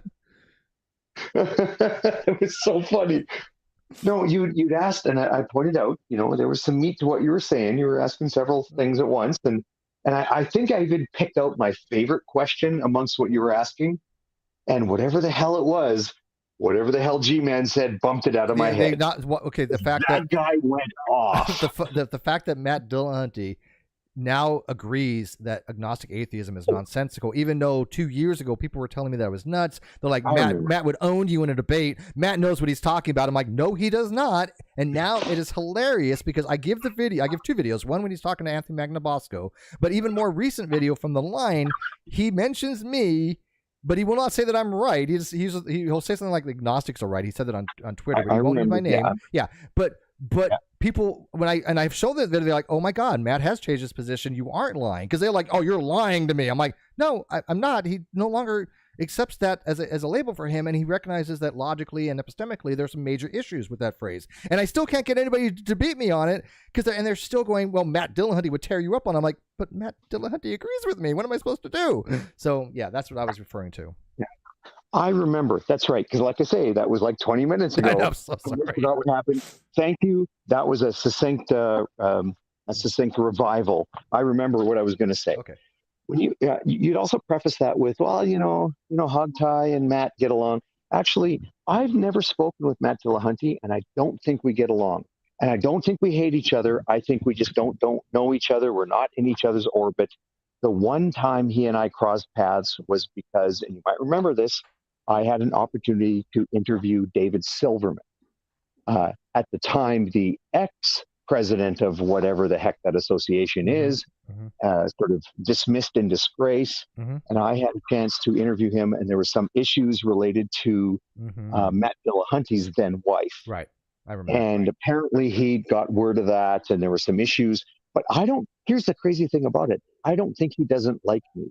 I think he doesn't know me and doesn't care. Yeah, that's probably true. No. I mean, I know you've had some dealings with. I know you actually. I would consider you and Aaron probably friends. But because Aaron and I, sorry to interrupt, Steve, but Aaron and I are very good friends, and Aaron and Matt are very, very close. Yeah. And I know Matt has heard from Aaron, hey, Hogtie is a pretty chill dude. Yeah. Don't worry about it. And I think Matt went, whatever. I don't talk to him. Matt's got a lot of other people in his orbit. Yeah. But here's the thing: if Matt Dillahunty, who has a large audience, would say, "Hey, Hogtie has an argument and he's wrong," and not allow you to actually defend that argument, I find that to be detestable because he claims to be an intellectual person. Matt claims to be honest and open and everything like this, but he literally changed his position because of my arguments. Won't give me credit for it. He won't even bother to even address any of my other arguments. He won't read my paper. He wouldn't understand my paper, I don't think, but he knows the crux of my argument when it comes to my paper. And go ahead. And like I said, by the way, what was your review? I have a mathematician actually reviewing my paper and writing everything down and doing a full review of it. But what do you think of my paper? Be honest. Oh, well, that's the next one. Sorry, I was going to say that was you might overestimate how much he and I get along. Not that that might be true. I was going to say you might also overestimate how much you guys disagree. I think you guys. I think there's a couple of small semantic differences. And I've had this discussion over the years. Can you be an agnostic? Can agnostic be used as a noun, or is it merely an adjective? That it has to be agnostic atheist or agnostic theist, but to say an agnostic is like when people say a microwave, when you mean to say a microwave oven. These are linguistic discussions. You know what? These are just people trying to, there's different ways words are used, and people trying to say, no, here's the official way to use it. Well, that's what they're trying to say. Let me make it very clear. That's the American atheist saying there's only one way. Yeah. I'm not the person doing that. I'm the one arguing against that. And they turn it on me and they say that, oh, Steve's being a prescriptivist. Steve's arguing only one use this. No, I never have. You know me 10 years. That's never been my argument. 10 years you've known me. I've never argued that. And so at that point, it's just deceptive. They're just lying about me like they did years ago. But now all these other prominent atheists are coming around advocating the same shit that I've been saying for years, and they're being praised by the atheist community. I'm like, really? Okay, whatever. I'm not hurt by it, but it's just you're probably right. I here's the thing. I do think Matt understands the topic better than Aaron does. Aaron just doesn't get it. I mean, you've sat there and you wanted to beat your head against the wall with Ozzy talking to Aaron, and I understand that. So I do think that Matt does get it, but the problem is that Matt will never admit that it was my arguments that changed his mind. He'll never admit that I was right, even in my paper and the things that I've argued in the video description. I have 3 papers there. He and his followers have never shown there to be errors in there. Why is that? Hey, Steve, I'm hurt by it. Can you put a white towel over your shoulder? I need to cry. You want me to cry? You want to put your head on my shoulder? I mean, but seriously, Yes. I mean, I understand it's more of an ego and image thing to them. But if they were to show that I had a logical misconception, I would be first to admit it, because R and Ra didn't understand double negation. I just have multiple fallacies I've been coming up with because I see these things happen so many times. And the double negation fallacy, he doesn't understand what double negation is. He doesn't know a contrary from a contradiction. And this is very telling. When I told Aaron, if you can't show it, you don't know it. And he blocked me because he did it. And people are telling him that no logic. Aaron, you're wrong about logic. This is objective. This isn't a matter of grammar. This is a matter of logically, he's wrong. Malpass could tell him he's wrong and he still wouldn't believe it. That to me is not a person of open mind when you're dealing with logic, which is objective. I mean, would you personally agree with that, Hawkeye? Well, I mean, the issue that I've had with Aaron over the years, and I think he would be generous enough to admit this is the case, we disagree on the use of words. He and I one time had an extended discussion about what might be meant by the word faith, right? Okay. And I go by pistis because that's generally with the common usage. Pistis. Yeah. Well, I mean, like I say things like, I have faith in my wife. When I sit in the chair, I have faith, having sat on the chair many times before. And I believe in justified faith and unjustified. I do too. Whereas Aaron insists on using the word to mean unjustified always faith. Yep, he doesn't believe in justified faith. And by the way, and here's the thing though, like for certain things I would agree with Aaron that I cannot justify my faith in induction. But he wouldn't understand that argument. He wouldn't understand that's Hume's problem of induction. He openly objects to that. Right. But I will say, when I talked to Aaron about this, and I suggested to him that he was being a bit brusque in his insistence that the word faith must mean just bonkers, unjustified, crazy that's beliefs. Crazy though. If you have justice in your wife, I told him that, you have reasons to believe that you have faith in your wife. Well, one of the big problems that I go ahead. I was going to say, when I told him that, here's what he did. I want to tell people what Aaron did. I told him that I thought he was being overly strict in his use of the word faith, and what he did was he listened. He wanted to hear what my position was and what my argument was, and after he heard it, he said, "There's a different sort of value when you have these conversations online. You need that. You can't use nuance." No, he told me the same thing. Be clear. Yeah, and so he told me his position. And you know what, Steve? He's not changed his mind. He listened to what I said. He gave his position, and he stuck with his position. Yeah, no, he argued. The reason why Aaron argues the way he does is he feels like if he gives any concession or ground, he is lending some credence to theism. That's his position. Yeah, and it's just not an honest way to approach things, especially like myself. I like to be factual. I like to make sure that what I put out is correct. And when you have somebody who's just completely stubborn like Aaron, when he goes against somebody like me that will put out the absolute facts, he has nowhere to go. He can't obfuscate like that because it's more into just grammatical stuff. It's depressing because, like I said, I happen to like Aaron. And to see him react that way, I'm not the only one that sees it. Other people that know these topics will all say the same thing. When Aaron gets out of his purview, he is incompetent. And I hate to say that. But you know what? So are we all. There's certain things I will not discuss. Why? Because I'm self-reflective that I am absolutely incompetent in certain topics. I'm okay with this. I have no interest in biblical discussions. I'm probably incompetent in that. I'm probably incompetent in neuroscience and neurology. Nothing. I know nothing. Nothing. Don't ask me anything about those topics. I will tell you, I know nothing. Well, what? What, Fire? So the question I have is it just the fact, is it ego, or they don't agree with you, or they don't want to get into the discussion, or they're afraid? No, because they're afraid, like I said, both Aaron and Matt are way over the top ego egotist, and especially I would say Matt more than anything. They have a personage that needed to keep, and if they were to tell their subscribers that yes, Steve has been right all along about these things. Steve was right about agnostic atheist. You can read my arguments online; they've been out for quite some time. I really was trying to get somebody to help me who has certifications that can rewrite the wiki pages on it because there's so many errors in there. And by the way, I mentioned a wiki twice. Does anybody know where? I wasn't mentioning a wiki 3 times, but twice I'll take. But we wanted to rewrite it because it's so poorly written. And so if they were to give concession and give me ground that yes, Steve was right, it would really detract from all things that they've ever put out before. And hey, it's just AZ. That's God damn it, from Facebook. James. Yeah, James. Yeah. Okay. Yeah. What's up, bud? Been a while. It has been a while, mate. How are you? I'm good. Have you been listening all this time? For the past about 20 minutes, yes. Okay. And I am not a fan of Matt Dillahunty nor Aaron Ra. Can I ask why? Because I think they're philosophically broken. Oh, we all agree there. Yeah, anybody who knows philosophy knows that. But that doesn't make them bad people. Well, I will grant that. No. I think Matt Dillahunty... as much as I disagree with him, I think he has a purpose for non-theistic belief, and I think that there should be more people like him that are willing to promote atheism or non-theism. I think he goes about it wrongly, and I disagree with so very much.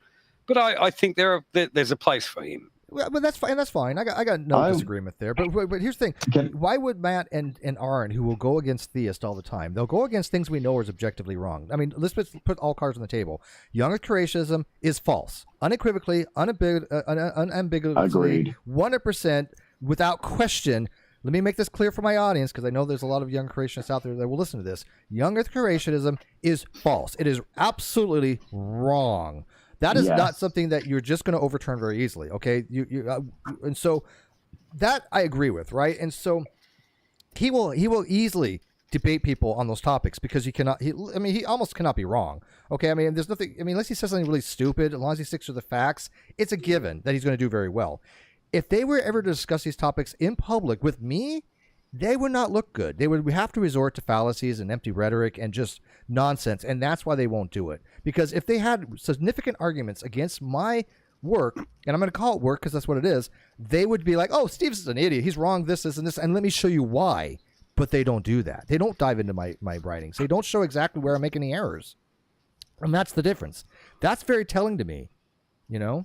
Well, one of the things that is like the other guy that was really shouting all the time, the other guy, the guy that was in here that I was trying to, one of the things that he needs to learn is humility, because even like wait, you don't know who G-Man is then, clearly, do you? And yeah, it's here's the thing is like even humility. The thing about it though is part of humility is knowing where you're strong at and where you're weak at. For example, I'm not a great mathematician. You will never see me go into quantum mechanics. I know some basics of biology. Great. I'm not that great at it. But when it comes down to like a literary analysis of, let's say, Genesis 1, I can break it down pretty well.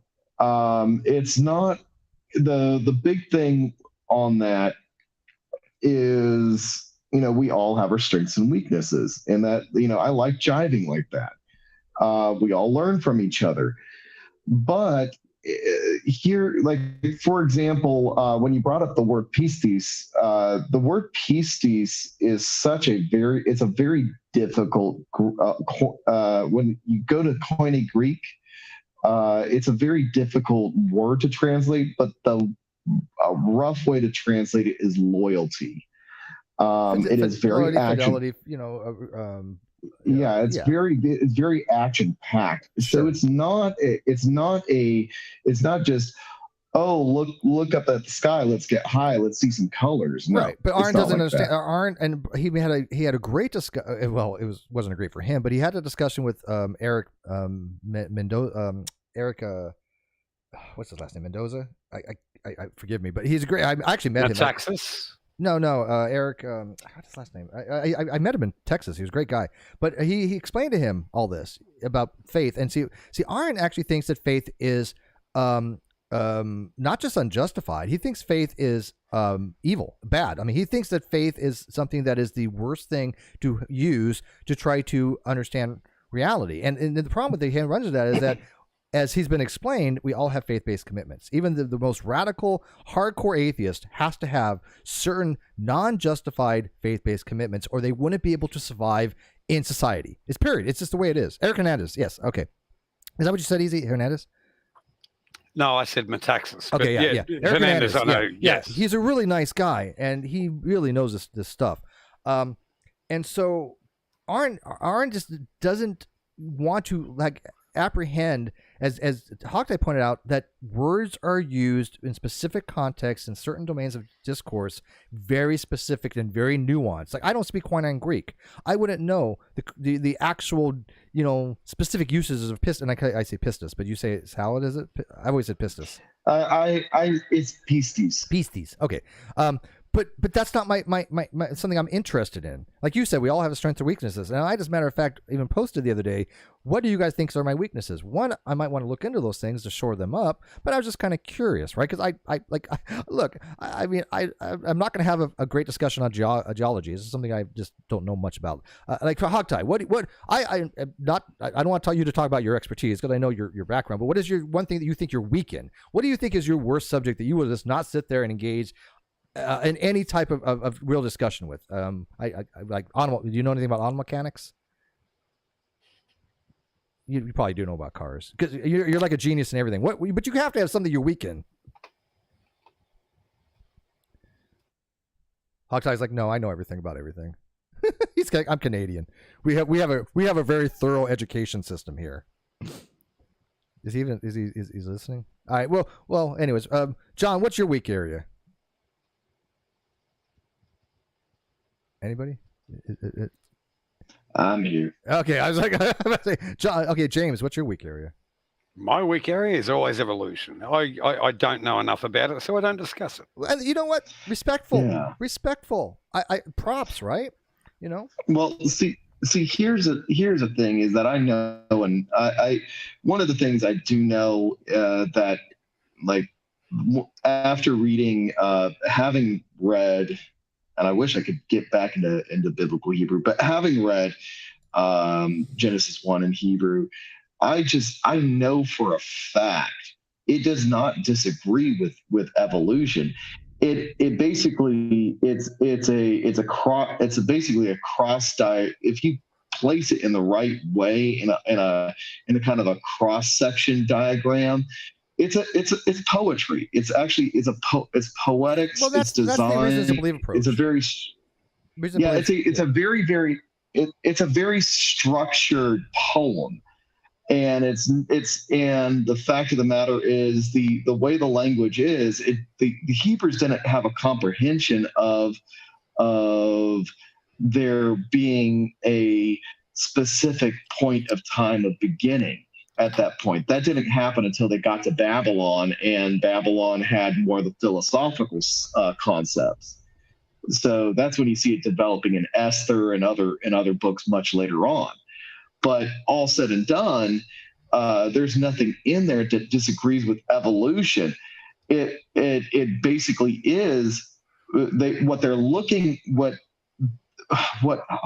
It happened. It was brought up by Inspiring Philosophy by Mark Jones and many others that the Hebrews understood the world functionally.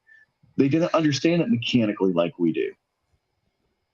No, I think they definitely looked at things very differently. Yeah. I'll say my piece on this. If a Hebrew would evolution of shaking the faith of the Hebrew, understanding the text the way they understood it and its proper context? No, absolutely not. It would have been glory to God. He created the universe and he did it this way. Now I have a bit of a deeper understanding of it. That's it. I'm cool with that. No, I get, and I can't disagree with that. All right, so let me put it this way. You know, if you guys want to talk about these subjects with me directly, or anybody in the panel, leave a comment on the video description. But I still have a hard time finding anybody that really wants to dive in these topics. With me specifically on everything I've argued about, and I really wish you guys would help me find somebody, because I really honestly am looking. The level of discourse that I've seen on Facebook with the new atheist TMs are that of flat earthers, and that's not what I'm interested in having discussion. I want to find at least a productive conversation, because these people are just ridiculously stupid. There's no other way to put it. And so, what's that? So I was just going to say, just quickly, I will say my weakness has. And this is something I have to give yourself and your show full credit for. I actually found your show originally from a stupid Kent Hovind debate on Flat Earth ages ago. And as I think I was a bit drunk at the time and I wanted more, so I Googled. And I found your channel. Before I found your channel, my huge week, and I wouldn't say I'm an expert, is evolution and evolution theory. I knew a bit about it, but nowhere near that level. But your show specifically has not only prompted my interest in the subject, but really prompted my forwarding of the knowledge of the subject. And that's directly due to what I was seeing from you guys. So wow, that's the stuff that you know is not just something I find humbling. It is, you know, what I live for. Just recently, I had two people come to me, and two people independent of each other, but both said, you know, oh, I finally understand what you're talking about now, kind of stuff. One person did. They were like, oh my God, you're Steve from NonSequitur Show. I'd never recognized that. I've watched your stuff for years. He's like, you know, and all this time he was just belittling me and, you know, claiming what an idiot I was, and I had no concept of biology or physics or science or philosophy. And I'm like, okay, if you think that way, just come talk to me. But then he's like, well, what's your channel? And he's like, oh shit, this, you know? And so it's just kind of funny, because I'm not interested in having, you know, just a screaming match. Like, we all deal with G-Man, and we know how G-Man can be over the top. I get it. He can go full G-Man or pull it back at will. But, you know, well, the problem I had with G-Man being in this discussion is that he took at least 30 minutes away, and all he really added was diversion tactics and just bombarding. But you notice I keep pulling him back, right? I mean, you notice every time he tried to do a diversion tactic, we have to pull him back, because he should know better than to know that doesn't work too well with me. But he does get away with a little bit, obviously, because you're right, because we had 20. It was 20 minutes before Hogtie had a poor chance to answer a question, and by then Hogtie was like doing dishes or something. He was washing his hands and just, you know, doing other stuff. I'd love to get into these discussions. I mean, I'm nowhere near your level in terms of philosophy. I find it very interesting. I'm a criminal law. I'm a bit of a science geek. I'm not knowledgeable as much as others, but I love talking about it. And one of the best moments of my life is when I got to have dinner with a group of people with Dr. Krauss, and I got to ask him my black hole question, because I've had this weird obsession for dark matter and black hole since I could literally read a book. You want me to get Krauss back on? Because I mean, that'd be great. He would love the conversation that we had, so he might come back on. I'll get John with him.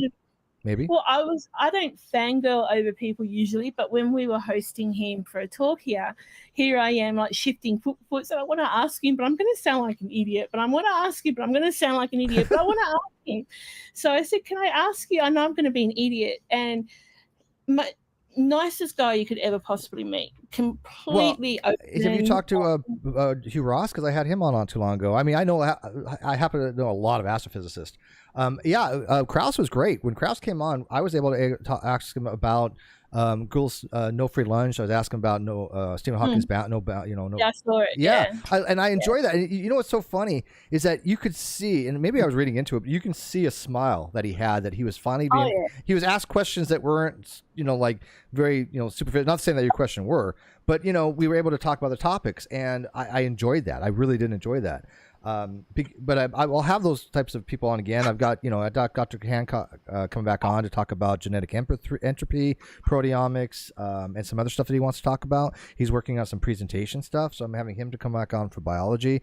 And Dr. Ross has like 100 people at his disposal for scholars for reasons to believe. And he told me straight out, look, because they only had like 10 or 12 before a couple of years ago, but they've added more.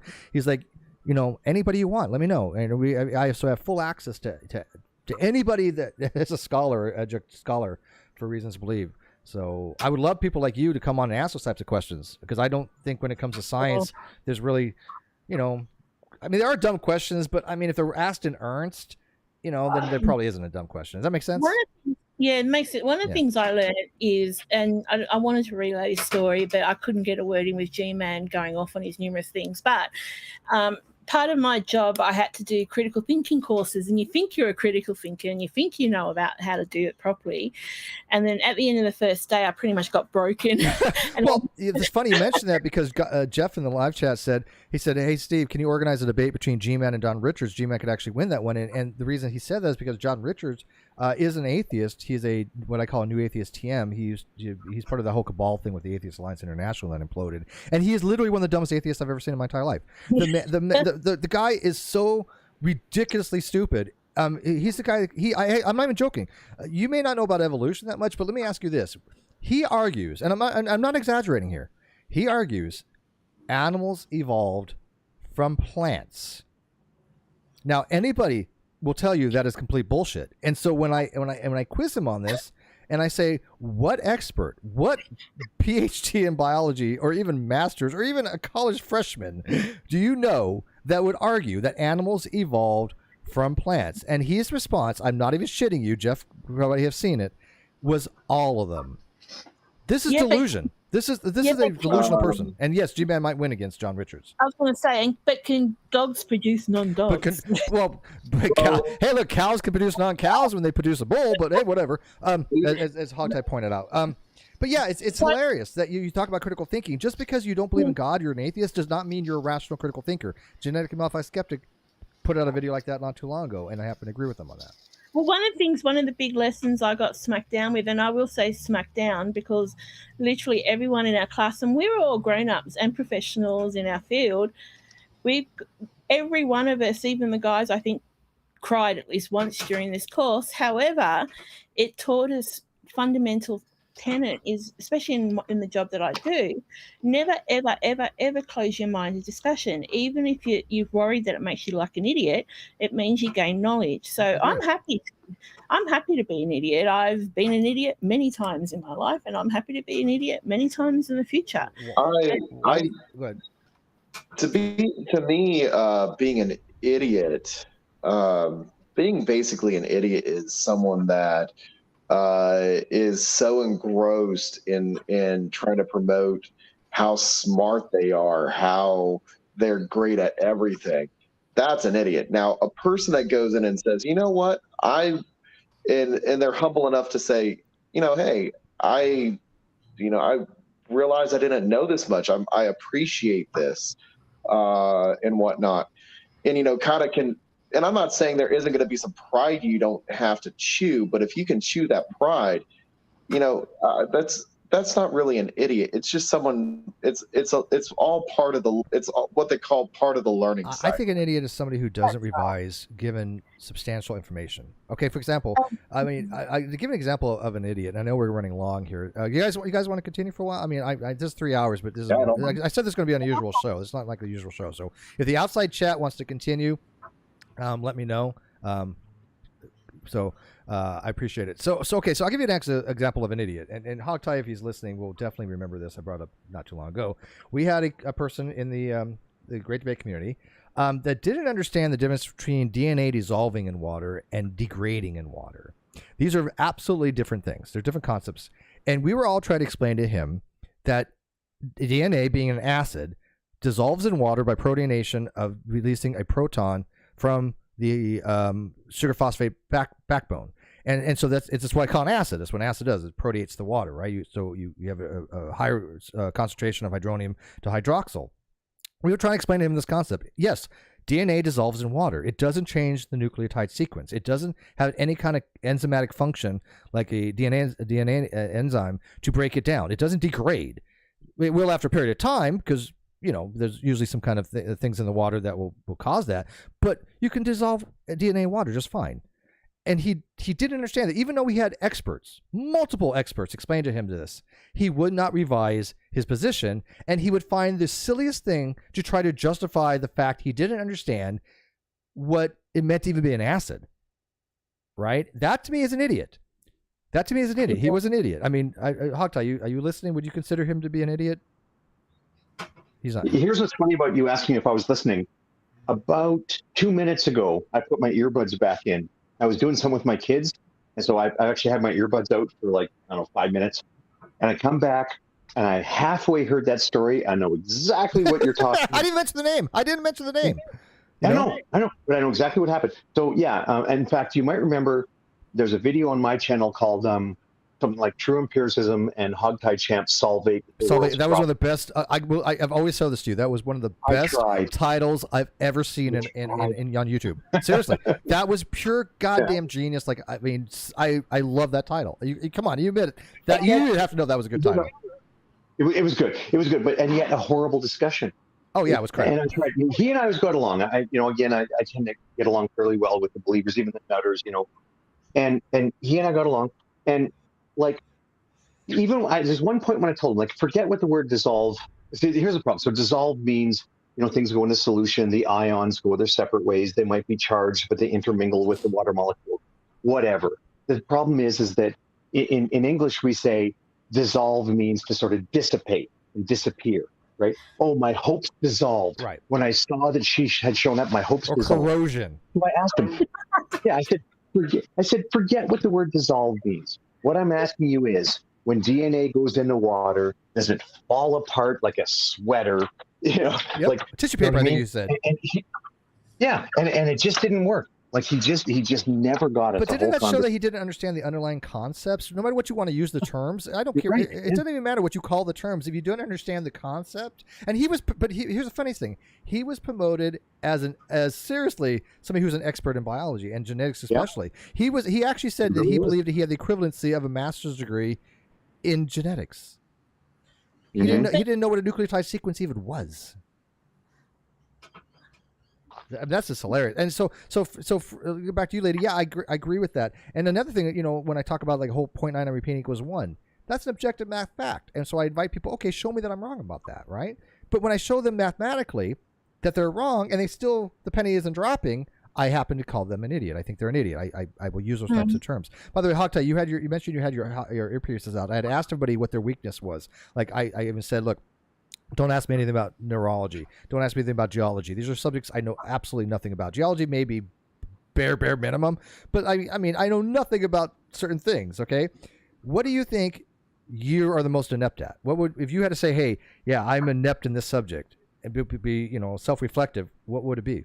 Because I know you're a genius and everything. I get it. I mean, but you've got to have something you're shit at. Pleasing a woman. Well, that's just being a man. Stop it. That's just normal. That's just being a man. Come on, yeah, we get that. By the way, I have no room for somebody. I don't know who this person is upside down, but somebody in Australia, I think. Yeah. But. I wish I had either an informative or funny answer to that. And I'm actually I'm trying to think because I know what you know about. You. I mean, we're not going to get into your background or anything like that, but you know a lot of shit about a lot of shit. And I'm just trying to think what subject. If I had to say. Look, yeah, like I said, look, I'm inept when it comes to, geology. I get that. I'm okay with that. But what is a Hogtie is inept at? I know you know about sciences and maths but what would it be? Do you know how to make a pavlova? A what now? There you go. There you go. I found it. My work here is done. Yeah, there you go. Can you cook? Hot dog? Oh, I love cooking. Yeah, I thought so. I love God cooking. Damn it. One of the joys about my current job, I'd retired from that last career, and I have a job now where I work about 4 days a month, and it's awesome. I get to spend time with the kids. I cook. I clean, which I don't mind. Yeah. But yeah, I do cook. I do. Yeah, I know you. I actually kind of knew that. What? How about? Would you know how to do an oil change on a Mercedes Benz i360 or something, whatever? I know.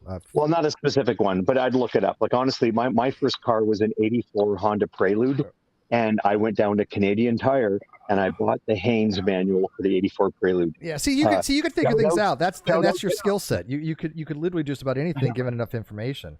That's right. The information's out there. That's the thing that's so delicious. By the way, shout out to the Canadian Tire shoppers in your audience. There's got to be something. Okay, here's a challenge to my audience. Find something that hogtied. Hang on. Go ahead. Whoop, whoop, whoop, whoop for the Tim Hortons crowd. I'm sorry, Steve. That's fine. No, I get it. That's a tire shop up there, huh?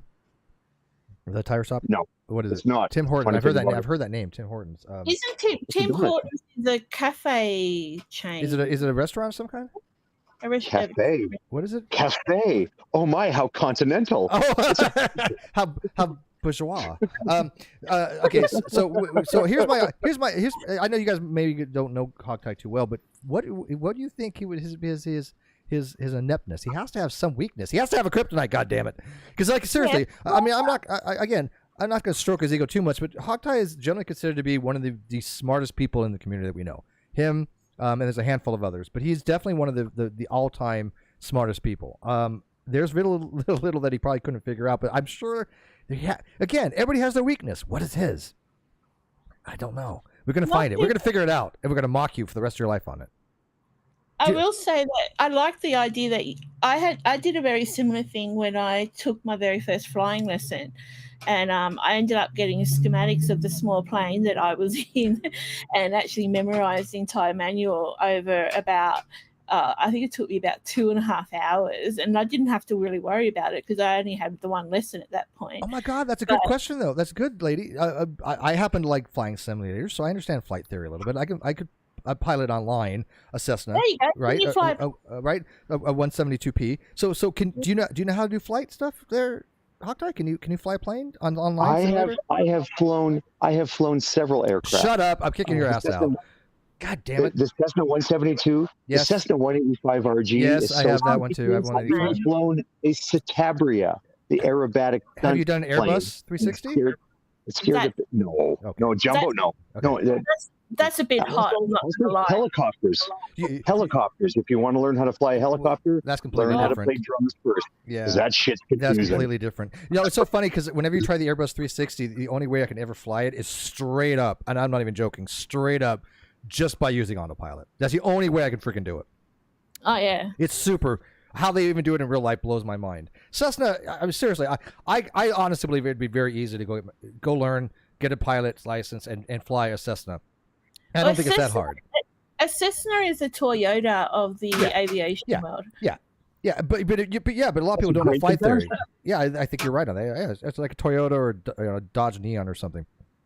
Kawasa for 10,000 watts says, "Here's my succuphantic contribution." Thank you, Kawasa. He's keeping the lights open. Thank you. The more, maybe I should have a super chat thing or a donation thing or what do they call it, a sub drive or something to keep going. But I don't like doing that stuff. I just like to talk. But yeah, you're right. It's like a Toyota. But great comparison. Yeah, it is a good comparison. Yeah. I'll tell you why. Can I tell you why I don't struggle? Why I really struggle with the weakness question? Mm-hmm. It's just because of information out there. Well, one of the things I've been doing these discussions for years with the American evangelicals about filling your heart with Jesus, and I actually listen to them. I'm not just there to bicker. I listen. Yeah. And they make these crazy points, like crazy stuff, like you hate God. You suppress the truth in your unrighteousness. You hate God. You love your sin. I think you guys are bonkers. But then they make this point. They say, you must have faith in something. There must be something at the foundation. And I've thought about that. Is there a Jesus? Do I have a Jesus? Steve, do you think I have a Jesus? No. I don't fight Jesus. I think that, okay, here's the problem. There's only a certain amount of possibilities out there. I mean, you've got your infinite regress, you got your brute fact, and you have a necessary being. There's not a lot else out there to choose from when you talk about some kind of fundamental grounding of reality. And so if people do choose a necessary being, something that must exist, right? The Christians just go one step further and they'll start developing into some kind of personalized deity. But just to say that, something must be the reason for something, a cause, initial prime mover, or, the uncaused cause. I don't have a problem with that theistic argument. I just don't think it gets you to God, but it's the first rung of that ladder. But I think that we all are looking for some kind of fundamental accounting for what we're experiencing. Reality has to, in theory, have some kind of explanation, or if it doesn't, then it's not apprehendable. It's absurd, and then you end up with absurdism, which is fine. That might be something too. But yeah, I think that you might have some kind of necessary thing. They just call it Jesus. They call it God. But maybe you have a necessary being in your ontology. You just don't know what it is. What I find fascinating about it, because I got brought up in a really interesting atmosphere. I got brought up around Christianity as well as paganism. Don't even ask, it's a long story. So I got to see and I actually fully bought into the pagan stuff right up until I was about 16-ish. And all the comments about how this is crap going through my head started to become louder and louder and louder. And I realized a big part of it was when you have that kind of faith, or when you're in that kind of belief, whatever your belief is, you become part of a community. And in a way, that is one of the hardest things to break free from. And I find it, it's what really binds our society together, is being part of our own little communities. And I think, to do with faith, one of the big problems I had with Aaron Raz, he made comments that he rejects faith completely. And that was the one thing I couldn't really reconcile, because do you actually reject all faith? Is it even possible to reject all faith? Me? Are you asking me or Hogtie? Well, anyway, yeah. In general, I think that faith is necessary. I think that you can't live without faith of some kind. It's just not rational. Because when we get up in the morning, right, and we put our feet on the floor, there's a faith there that there's a floor to be putting our feet on. There's a reality that exists. That's a blind faith commitment. Wittgenstein calls them hinge commitments. And a hinge commitment is something that is not warrantable. It isn't justifiable. We have to accept them as true, as conditions for rationality. So a blind faith commitment is not like some kind of religious belief. It is just like we have to make presuppositions. There's something there to even apprehend. There's something there to even observe in science. There has to be something there to be a there kind of thing. And so I have no problem with saying that we have certain kinds of types of faith, but the Christians and the hardcore radical believers, they take it so far down the line from that necessary being or that faith that I can't see the steps that they get to. I can't see the step 1, 2, 3 where they end up deriving by some kind of deductive proof that there's a God. I just don't see how they get that. Right? I don't even think it's possible for a necessary being to exist. Yes, yeah. I can't accept that. To me, I'm perfectly fine with a necessary being existing, but I don't know what it would mean. No, right? Okay. Hold on. When we're talking about a necessary being, what we're saying is that if this didn't exist, whatever this might be, if this didn't exist, there's a contradiction. So what I would say is, if there's no necessary being, where's the contradiction? See, I would argue that I would argue that certain a priori knowledge analytical statements are necessary beings. Like A equals A is a necessary being. The law of identity is a necessary being. Okay. So, but I take it from possible word semantics. That's why. Well, it would be semantics, because when you say being, you're not saying an entity. Right. That exists. No. Right? No. Well, hang on. I think there's so much to unpack there, right? Because what we mean by exist and Quine's indispensability thesis. There's a lot to unpack there. What I'm saying is, a necessary being doesn't have to have intentionality. That's the difference, right? I see where you are now. Yes. Right. Okay. So I agree with you there. Yeah. Yes. They add that intentionality state to a necessary being, and you see Muslims do this a lot. I can't see where they get that from. They say they have an argument for it, I'm serious. I'm like Hogtie. I really have tried to listen to their argument and understand how they get from necessary being to intentional necessary being, and I don't understand it. And I mean, that's a limitation on me. I'm perfectly happy with that. I mean, I people know I admit my epistemic limitations. Maybe they're right. Maybe they have proven God exists. I don't think so. Right. Well, one of the problems theologically with Islam is Allah, and this is why I don't like it when people try and try to place Islam into the same boat with Christianity, and it's because Islam Allah really isn't a personable God. There's no whereas what they call energia, or in English we'll say energies, but there's no like Allah is will predestine but he will not interact with. There's no loving interaction, he's not a personable being. So all said and done, they're running blind on that. So there's no way ultimately there's no way to define the term evidence at all under that condition. Where at least in the Eastern Christian view, God has, even though we cannot absolutely describe his essence, we can actually have some description of him through his interactions with creation. So we can define evidence itself. So all said and done, they're running on and I'm not saying evidence is it's not an easy term to define, but it definitely is one of those terms that they will use the equivocation fallacy on.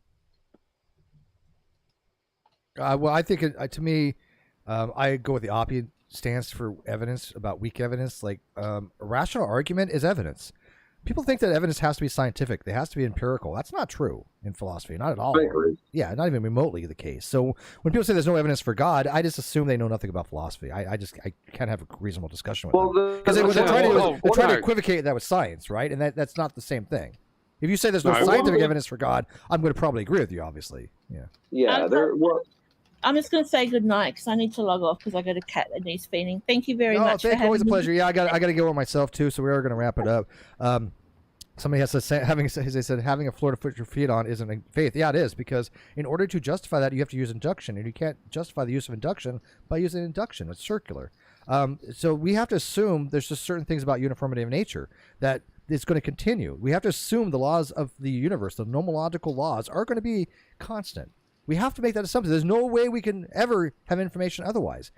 Tomorrow, if the speed of light changed, we would not be able to know that today. We have to assume the fundamental constants stay the same.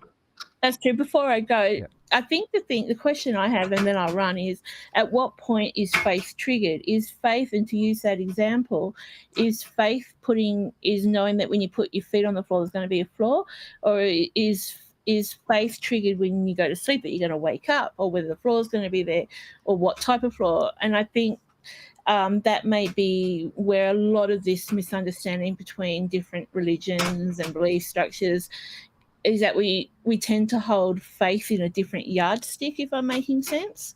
And then to some degree, I mean, a lot of Christians will just say that faith means confidence in God, that God is going to do the right thing, that God is the ultimate arbiter and decision maker and moral character. And so when you have faith in him, it's more like what Hogtie would say, that he has faith in his wife. He trusts his wife. Same thing. That's what it is in the way I understand from the Greek. It was more of a loyalty and trust situation than anything else. It wasn't faith as in believe in. It wasn't like I have faith that God exists. It is more I have faith that because they believe God exists. It was more like when they said faith in God, they meant trust in God. Well, just FYI, she said triggered, so I'm triggered because she said triggered.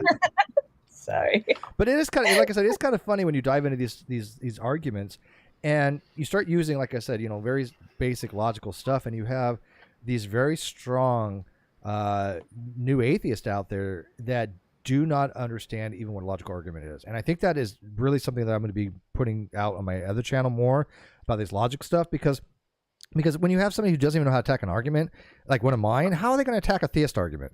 Like, I know I pretty much nothing about what Theo's talking about. It's interesting, I guess, and he's probably absolutely right, but I have no skill set to even give a rebuttal to any of the theological stuff that he talks about, right?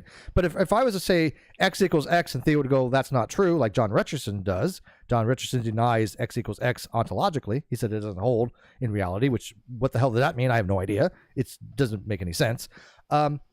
then you're denying the foundation for reason. And so when I see people arguing against my logical arguments and they go, "Oh, that's not valid," and it uses, modus tollens or something, then you say, "Well, how is that not valid?" Right?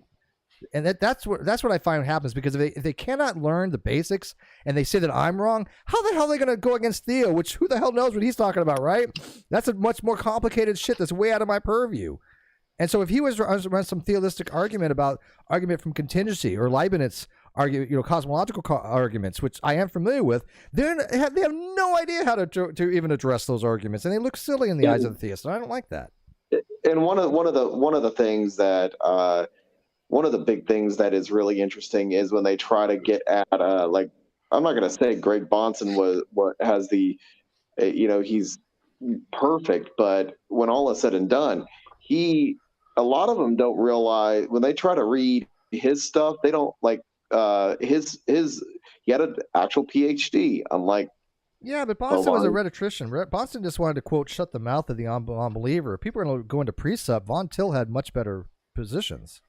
Yeah, the thing, when all is said and done, one of the big things when it comes down to that, when it comes down to all this, I'm not saying, when all it boils down to, and this is the reason why I left Western Christianity. It's because all arguments have counter arguments, all of them. You think so? Well, if you want to symbolize me, go ahead. I don't care. Well, if I have a syllogism that's valid and sound, what would be a counter argument to it? Well, I'm saying, okay, so what I'm saying is, okay, I agree with you there. There we go. But I'm saying, okay, let's just go with this. You can always up one somebody. And there's a lot, you can up one and up one and up one and up one and up one. So what I'm trying to get at is, what is the main thing?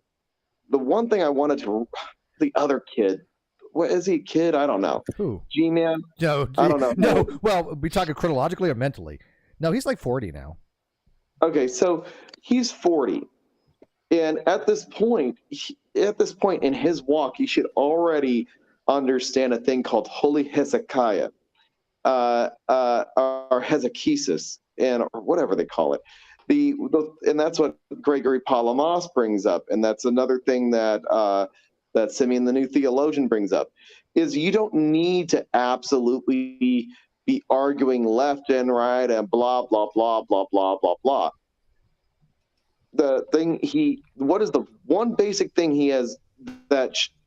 The one thing that basically shows me that he is not even on the level to theologize is his prayer life right here. Just the way he talks is all jacked up. Well, you got to remember, he's a character. I mean, he plays a part. I'm not saying that he doesn't believe what he believes. He does.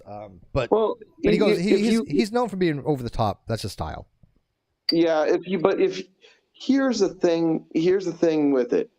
The true Christian way of doing things is the middle way. It's balanced. There's a time to be hard. There's a time to be soft. There's a time for this. There's a time for that. Da da da da da da da. You can go Ecclesiastes on that. But all said and done, there's even a time to go to the secular authorities, especially, for example, when Hovind is being abusive. Absolutely. And you can't get help. Right. There's a time for everything. Would you not go to the police, which is secular, if you had a problem? Whether you're Christian or not shouldn't matter to that. Yeah, well, even there, it's like, okay, if you break your arm and there's a policeman there, and are you going to go straight to your priest, or are you going to go straight to the policeman? Right, exactly. Come on. All right, so let me wrap this up. I want to do this real quick. So Josh is in the live chat, and they're asking a very fair question about why it's called a faith-based commitment, about like certain things like the uniformity of nature.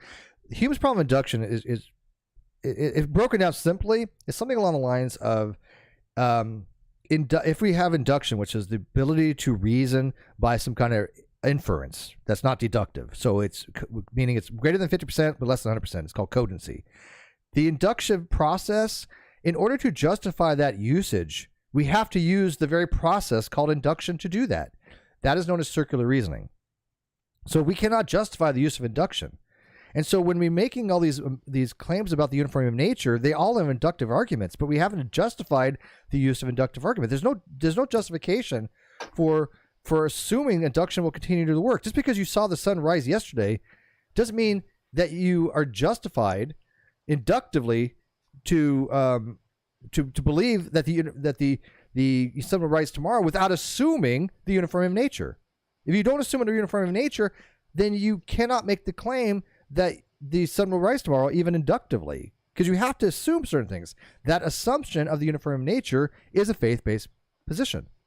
It's completely faith-based. There's no way you can justify assuming the uniformity of nature because it's just a presupposition.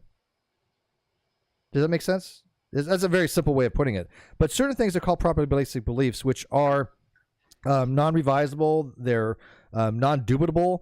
They're just things that we have to accept if we want as conditions of rationality to form a strong epistemic framework, or at the very least, a rational consistency where we can get along with people in society. If you were a solipsist and you believe that you're the only mind, you're not going to get along well with others if you actually believe that and acted upon that.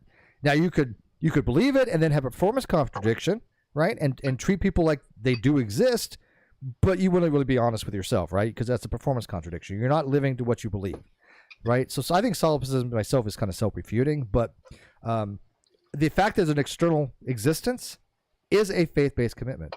The fact there's a reality even apprehend, which you can observe and formulate a theory about and study, that is a presupposition. Matter of fact, it's one of the three fundamental presuppositions in science. I think James has talked about this before on Facebook, if I'm not mistaken. But James, I've actually spoken about this at great length. Yeah. So would you agree that the three, if I had to give three basal assumptions about science, one, there's a reality that exists that you can apprehend and draw inference from. That's a supposition, a presupposition. Two, you can use those inferences to form explanatory models that make repeatable, testable, accurate predictions. And three, that the models that you produce that have accurate, testable, repeatable predictions are more useful than ones that don't. Those are all presuppositions in science, and I'm okay with that. Do you have an issue? I think the problem comes when we go, we need to presuppose God exists, right? But we don't provide I'm going to go arguments, not that anyone's ever been convinced by arguments, but until we provide arguments for that, we can't really state well, that's Reformed epistemology. Plantinga argues. Right, exactly, right. Yes. And I disagree with Plantinga. But you know what's so funny? People like, this one guy on my Facebook page is like, what's your qualifications to disagree with an expert? I'm like, well, who cares? Their opinions. And the experts disagree with each other. One of them has to be right. One of them has to be wrong, right? So if you agree with a PhD on one side and you disagree with the PhD on the other side, okay, you may not care about your opinion, but one of them has to be right. You know? Okay, I'm gonna. Let me go with this thing on that one. Let's say X is an expert in an area and it has a bridge, and he says, you know what? I'm an expert in this area. Go ahead and jump off this bridge. Trust me. Have put full faith in me. Are you gonna jump off that bridge? Come on. Well, yeah, but okay. Basically, with that, what Sure. annoys me with people saying you can't question experts, and I'm not saying you don't do it, brashly and rudely. You can disagree with experts, and that's all about, it's, just look in history with people when people didn't question experts. Look at the Nazi Germany. Look at the USSR. Look at Pol Pot. We're replete with all that. And those are extreme examples. But again, experts need to be questioned. It's how you sharpen the knife of knowledge. Absolutely. And Christopher points out both could be wrong. What depends on the thing, not necessarily, right? I mean, if one person says this is valid and the other person says it's invalid, one of them is wrong. If one person says God exists and the other person says God does not exist, one of them is wrong. They both cannot be wrong. They both cannot be. Those are called contrary or contradictory positions. A contradictory position is such that if one is true, the other is false.